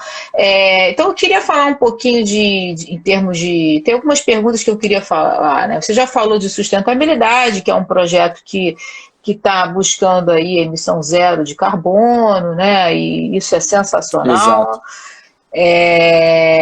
Mas eu queria que você falasse um pouquinho sobre cronograma, custos, riscos, stakeholders, todas as áreas de conhecimento.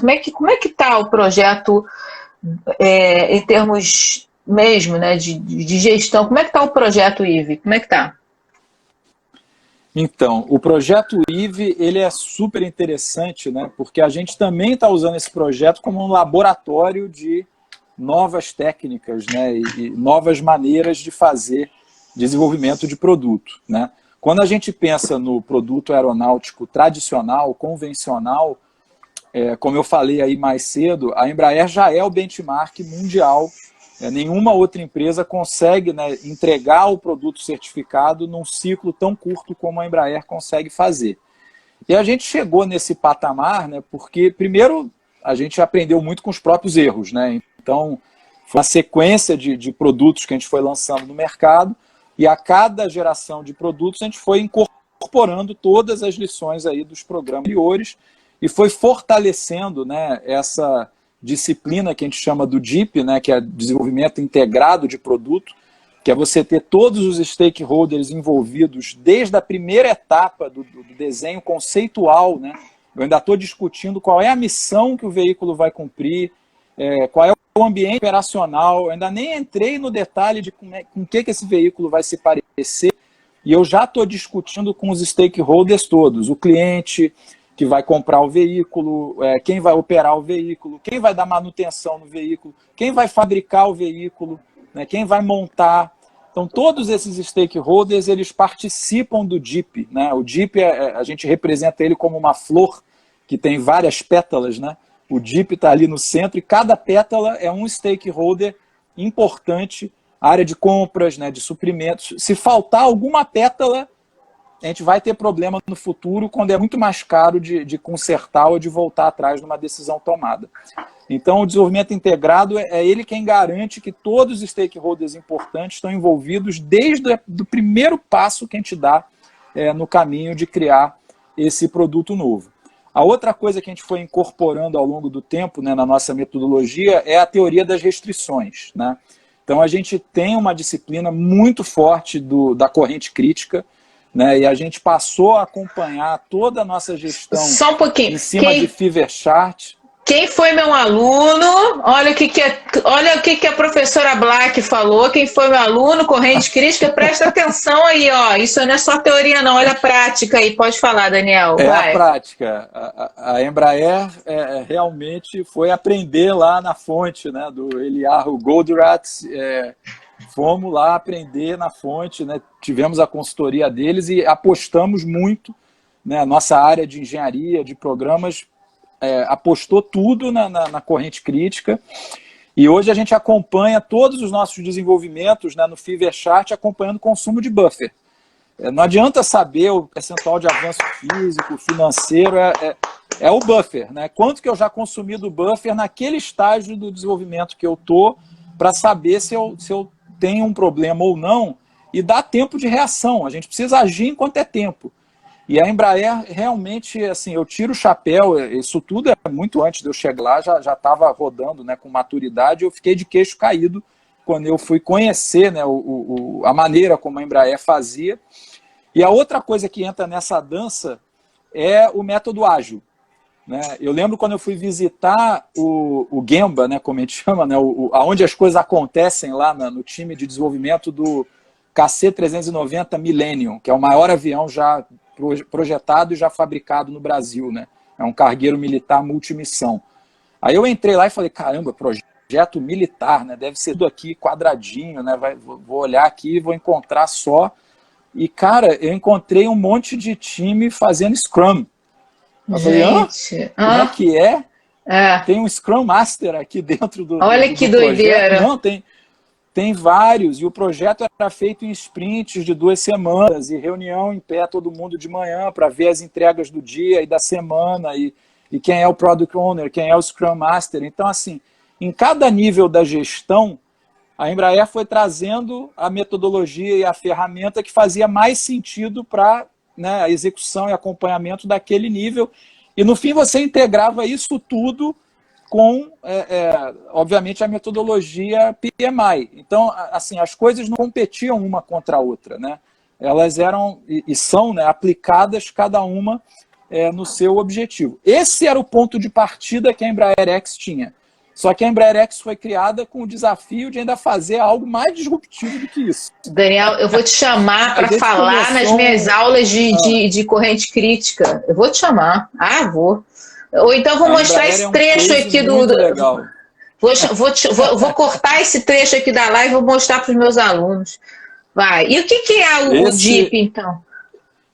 Esse a corrente crítica é o legado de um grande líder aí da Embraer, né, que eu tenho que dar o crédito aí, que é o Mauro Kern Júnior. O Mauro, ele foi a grande cabeça aí da nossa engenharia, né, e ele foi o executivo que apostou na corrente crítica para transformar a maneira como a gente fazia essa gestão e assim, foi um acerto fantástico, né. O DIP já era, né, algo que a Embraer vinha trabalhando antes, né, e um pouco em paralelo, que é essa integração de todas as áreas de dentro e de fora da empresa quando você está desenvolvendo um produto novo, né? Que é assim, o que é o marcante do DIP? O engenheiro está começando a pensar como vai ser aquele avião e já está sentado do lado dele o cara da produção, da manufatura, que depois vai ter que ser o cara que vai montar aquele avião. Já tem ali o cara que vai dar manutenção no futuro, entendeu? Então essas coisas todas são incorporadas, né, nesse desenvolvimento desde uma etapa muito cedo na gestão do programa, né, como a gente chama. Mas o que eu ia te falar, né, é que quando a gente criou a Embraer X, o desafio monumental que foi dado, né, para a equipe da Embraer X cara, tudo isso que a Embraer já faz é given, isso é o V0. Agora é o seguinte, vocês têm que fazer algo que vai entregar um produto certificado num prazo muito menor. E outra, você não sabe o escopo, você não sabe a especificação. Esse veículo é para transportar 4, 5, 6 passageiros, para que velocidade de deslocamento, para que bateria, que tecnologia. A gente começou a desenvolver o veículo com um monte de incerteza. A gente tinha muito mais incerteza do que certeza, né? E não podia travar, não podia parar por falta de definição. A gente tinha que conseguir avançar para poder ter um produto para o mercado muito mais cedo, né, do que usando os métodos tradicionais. E essa jornada ela está em andamento ainda, né? Então a gente está aprendendo para caramba, já demos bastante com a cabeça na parede, mas a gente está buscando trazer, né, o melhor daquilo que a Embraer já aprendeu, mas estamos olhando para fora, estamos conversando com outras empresas, estamos buscando experiências de outras indústrias, né? Estamos olhando muito para desenvolvimento de software. A gente hoje pensa o veículo aéreo como um software voador, né? É tanto software embarcado que tem ali, e a Embraer tomou uma decisão e aquele diagrama Kinevin direitinho, né? Ou seja, você está saindo ali do incerto, né? Enfim. Olha, e ágil na cabeça, porque você está saindo realmente de uma situação em que você não tem a menor certeza de coisa nenhuma, né? Exato, assim, exato. Brilhante. Mas, ao mesmo tempo, a gente vai precisar certificar esse veículo. Então, assim, não pode ser... Né, meu amigo, é aquilo, né? Feito é melhor do que perfeito. A gente está tentando juntar Então, é a clássica teoria das restrições, né? A gente tem um conflito clássico aqui entre a velocidade, né, e a certificabilidade, que é a segurança do veículo. Mas a teoria das restrições, vamos dizer assim, se você for estudar ela a fundo, é o que dá origem ao que hoje a gente entende como ágil. Mas só vai entender quem estudar o Kinevin com um pouco mais de profundidade. Inclusive, recentemente teve uma live... o conflito, né? Exatamente. Teve uma live do Dave Snowden que eu assisti e que eu provoquei ele sobre isso, falei para ele sobre os famosos cenários do Godet, né, que ele fala sobre avaliação de prospectiva de cenários, né, e eu falei para ele sobre a questão das restrições né, da corrente crítica e etc e tal, né, e ele me mandou mensagem no privado, de tanto que ele amou, né, a observação que eu fiz. Então, não sei se você já tem doutorado ou não, Daniel, mas se não tiver, cara, a tua tese de doutorado está pronta, meu amigo. A tua tese de doutorado está pronta. Cara, eu queria te fazer uma pergunta... É do time lá. Eu só tento não atrapalhar. Pô, a galera lá manda muito bem. Maravilha, sensacional. Agora foi a palavra do grande líder. Parabéns, adorei ouvir. Eu tô vendo o nosso mestre designer aqui, ó, na live. Tá? Pô, tem uma galera aqui que manda muito bem. Assim, Parabéns, time. Embraer, assim, é um orgulho grande porque é um time muito comprometido, muito diferenciado. Assim, não tem impossível para esse time, né? A galera trabalha para serem os melhores do mundo no que fazem, né? É muito inspirador. Eu aprendo demais com esse time. Muito bom, parabéns, equipe, parabéns mesmo, projetaço, orgulho de vocês, cara. Eu queria fazer uma pergunta desafiadora para a gente partir para a última parte da live aqui, que é quais são... Primeiro eu vou fazer essa pergunta de uma outra forma, tá?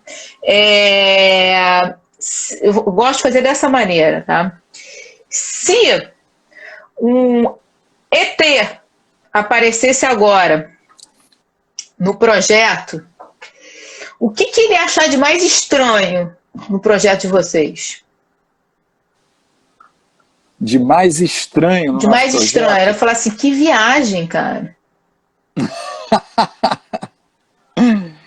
Olha, do ponto de vista de gestão de projeto, eu acho que é realmente o nível de incerteza, né, que a gente tem. Então, o que é bem diferente é que, assim, o projeto aeronáutico típico, né, a gente simula tudo primeiro, né, matematicamente, tem o que a gente chama do aval, faz vários simulados até montar o primeiro protótipo, né? No nosso projeto, antes de fazer muita conta, a gente já estava fabricando protótipo. Já estava voando um drone, né, um veículo em escala 1:20, depois um escala 1:10. Então, assim, inclusive o veículo de tamanho natural, que a gente vai voar a qualquer momento, não posso dar aqui o breaking news ainda, mas está quase lá. Ele não se parece em nada com o eVTOL, né? Não se parece com o veículo. Ele é um veículo que tem o mesmo tamanho, tem o mesmo peso, a gente vai aprender um monte com, né, o voo dele, mas ele foi bolado para ser qual é a coisa mais rápida que a gente consegue fazer voar, que tem as características do veículo, né? Então, assim, acho que o ET olharia e falaria, isso aqui é um avião, né? Isso aqui não parece nem avião, nem helicóptero. Isso e aqui, os Jetsons iam achar parecido? Né? Ele lembra um pouco o 14 bis. Depois, quando vocês virem aí na mídia, vocês vão me dizer se vocês concordam comigo. Me lembra o 14 bis, assim, do Santos Dumont. Agora deixa eu te fazer. E se o upper management, tudo bem que você faz parte do upper management, mas o upper management da organização, quando eles dormem e têm os piores pesadelos, o que eles pensam a respeito do projeto? Olha, o nosso conselho só tem sonhos maravilhosos com esse projeto. Quando eles entenderam o tamanho que esse mercado pode ter, né? Não tem pesadelo. A Embraer hoje, a Embraer fabrica 100 de aviões comerciais por ano, 100 de aviões executivos. Vamos dizer, 200 aeronaves por ano é o tamanho típico, né, de um ano da Embraer. Aqui a gente está falando de milhares de veículos, é outra ordem de grandeza que a gente está falando. Então, assim, é um mercado realmente que cresce exponencialmente, é um business assim que realmente é muito, muito atrativo, né? A gente está muito empolgado. E, assim, tá bom, o que tira o sono, né, é o que tira o sono de qualquer um no nosso ramo. Segurança, segurança, segurança. Uhum. Então, assim, a gente precisa ter certeza absoluta que tudo que a gente está fazendo é extremamente seguro, né? E o que é um risco para nós, né? Se uma outra empresa concorrente está desenvolvendo um veículo no mesmo mercado e tem um acidente com o veículo da outra empresa, isso tem repercussão para a gente, por mais que tenha nada a ver com o que a gente está fazendo, com certeza. Mas pode reduzir a confiança do público, né? Então, esse talvez seja um tema que assim, a gente acompanha e tem uma certa preocupação. Mas o mercado aeronáutico é muito maduro. Assim, nenhuma autoridade do mundo que se preze vai deixar fazer testes que não sejam super controlados, em ambiente controlado, sem ter ninguém embaixo. Assim, eu acho que isso daí é um risco menor. E se o gênio da lâmpada aparecesse agora no projeto? Pá! O que você ia pedir para ele? Um pedido só, tá? A vacina, primeiro pedido. Tá bom. Vamos acabar com esse Covid que, poxa, isso aí já foi uma deu. Dificuldade, a gente manter o projeto andando no ritmo acelerado que a gente está, né, da noite para o dia, todo mundo em home office e a fabricação dos protótipos rolando na fábrica, a gente acompanhando a distância, foi um desafio muito grande assim, esse ano, né? Esse aí acho que é a coisa mais altruísta que a gente poderia fazer. Não é só pelo nosso projeto, é pelo mundo todo. A vacina, muito legal. E o maior desafio, Daniel, do projeto? Eu diria que é justamente esse conflito, né, quando a gente falou da teoria das restrições, é conseguir chegar ao mercado rápido, porque a demanda já existe, né, já tem demanda, as pessoas adorariam ter essa possibilidade de se deslocar. A gente fala que uma das visões nas missões da Embraer X é devolver o tempo para as pessoas.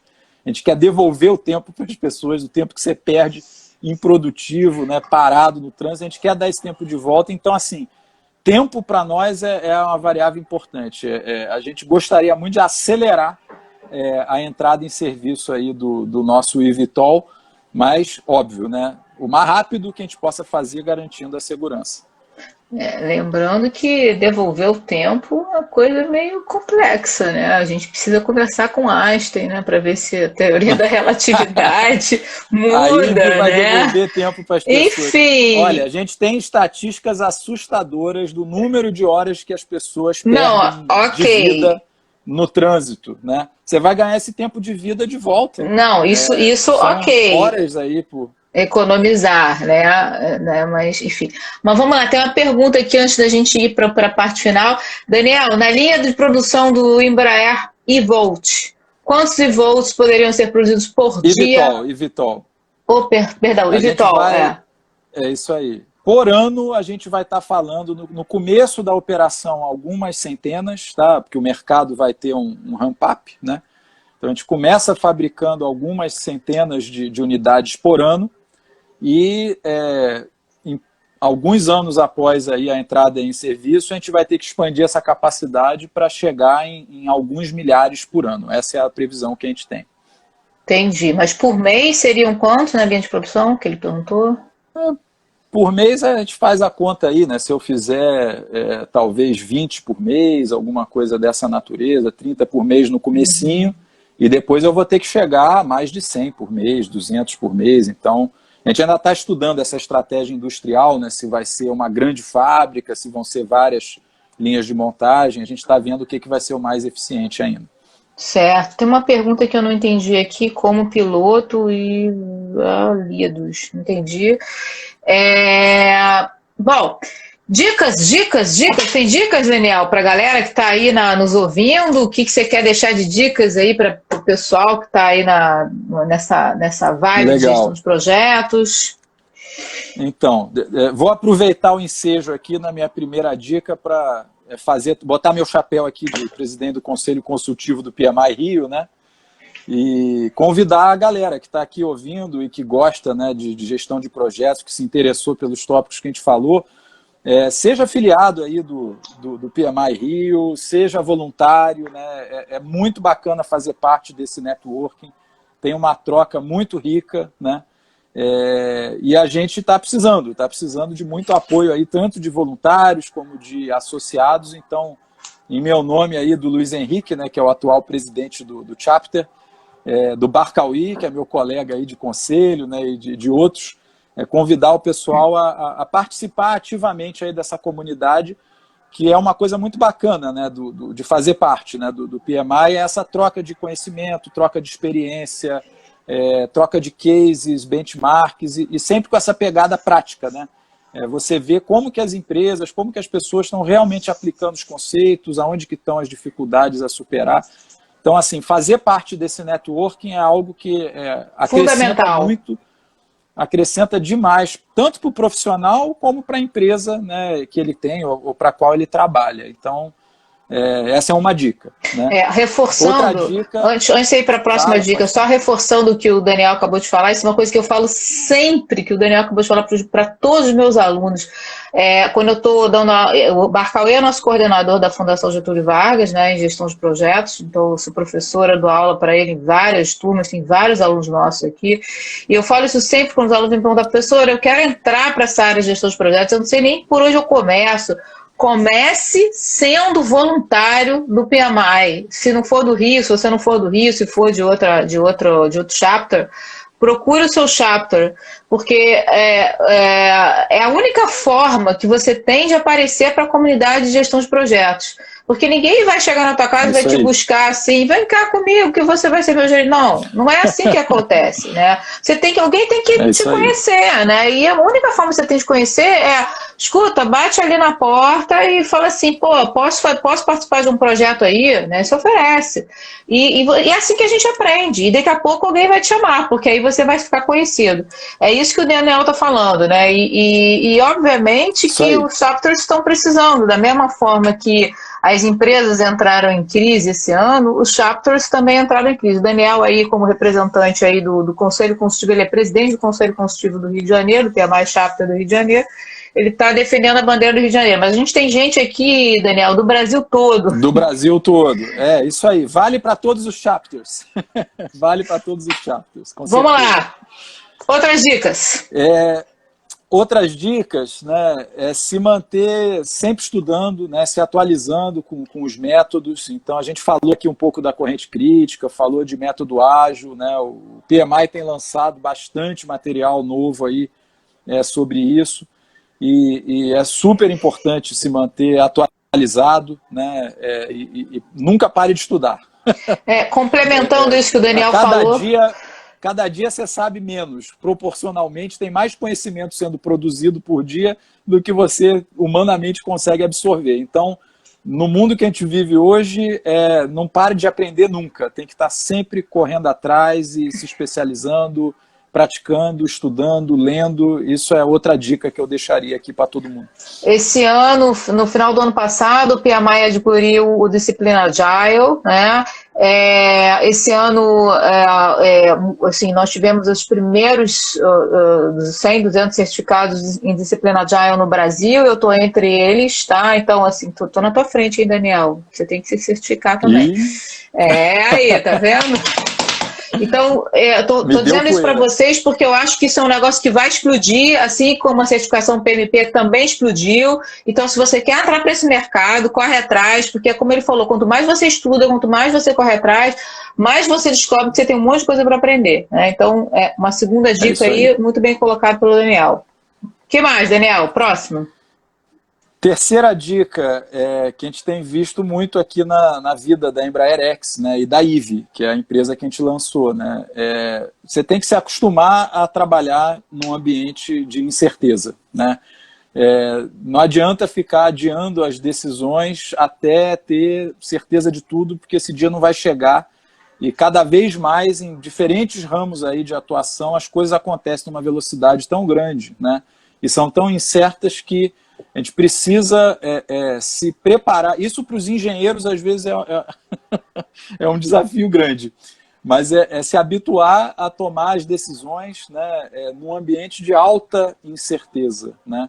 Cada vez mais. Muitas vezes ter que desaprender aquilo que você achava que sabia.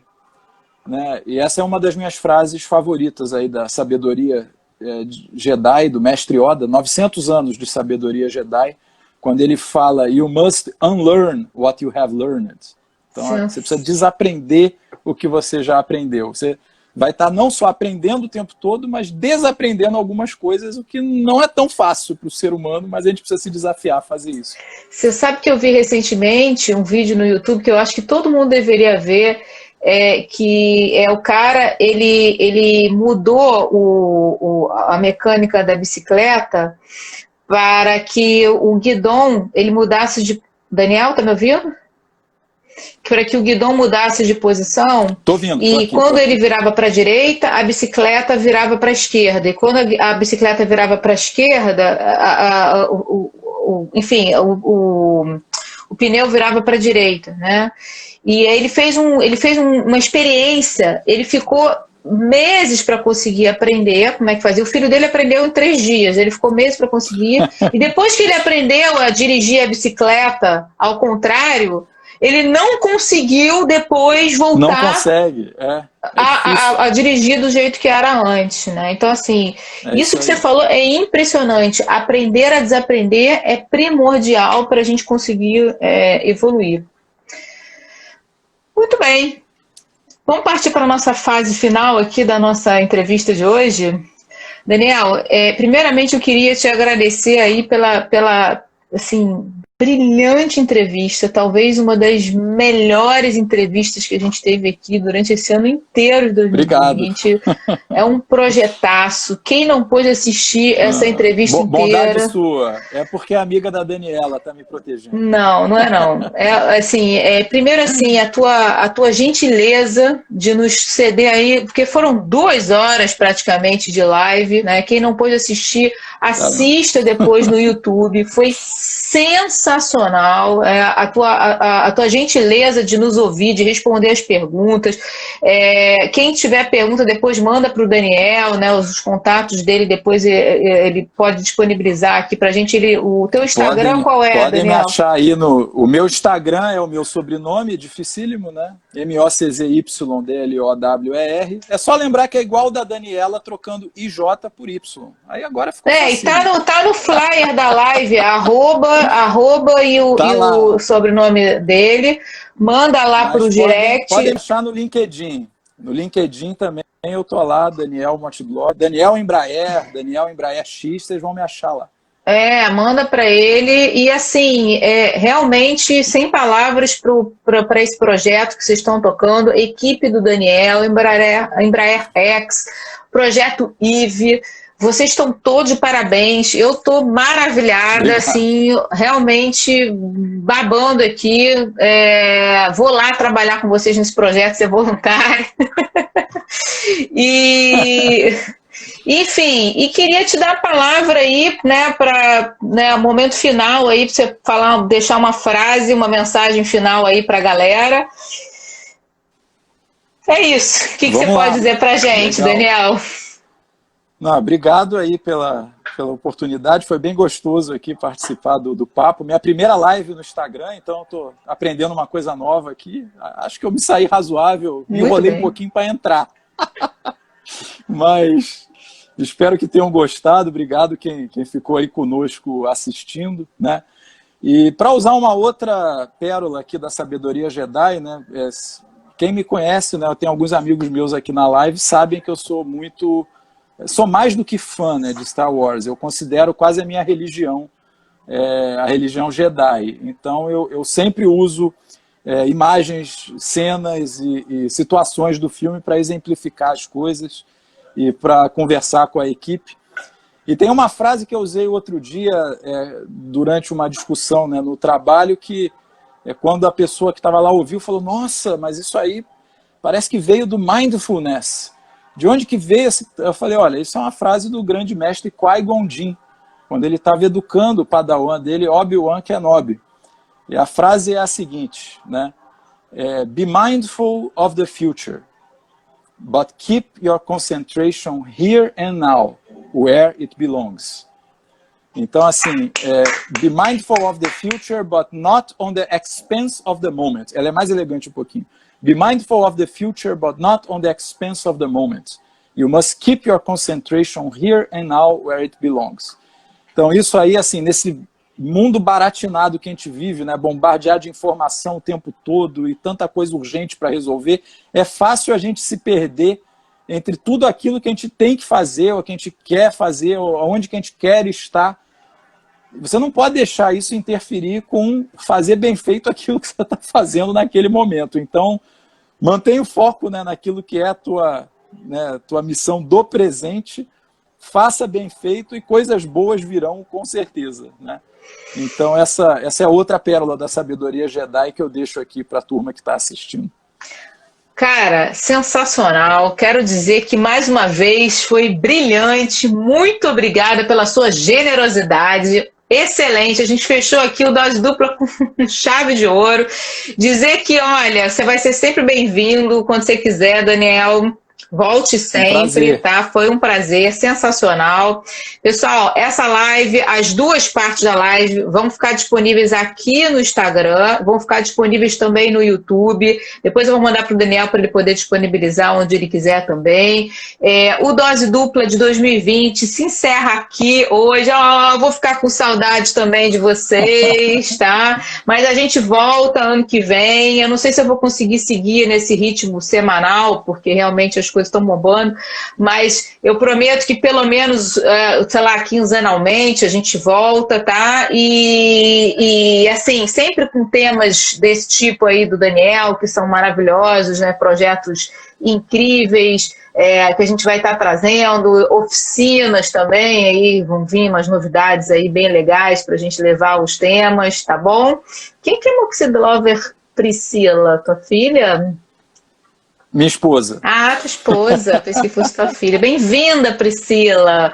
Maravilhosa live, excelente, Daniel, muito obrigada. Shana Tovar, feliz 2021, com muitas vacinas de todas as origens, para a gente se vacinar bastante, e um Hanukkah Sameach para todos nós, Feliz Natal, maravilha, tudo de bom para todos, Lehaim, mais uma vez agora com água, porque já acabou o mate, tchim, um beijo grande para todos e até a próxima, beijo! Um abraço a todos aí. Até 2021 tchau, e que a força esteja... Como é que é? Que a força esteja conosco. Que a força esteja com você, com todos nós. Obrigada, Daniel. Valeu, foi maravilhoso. Tchau, Obrigada. tchau, Tchau.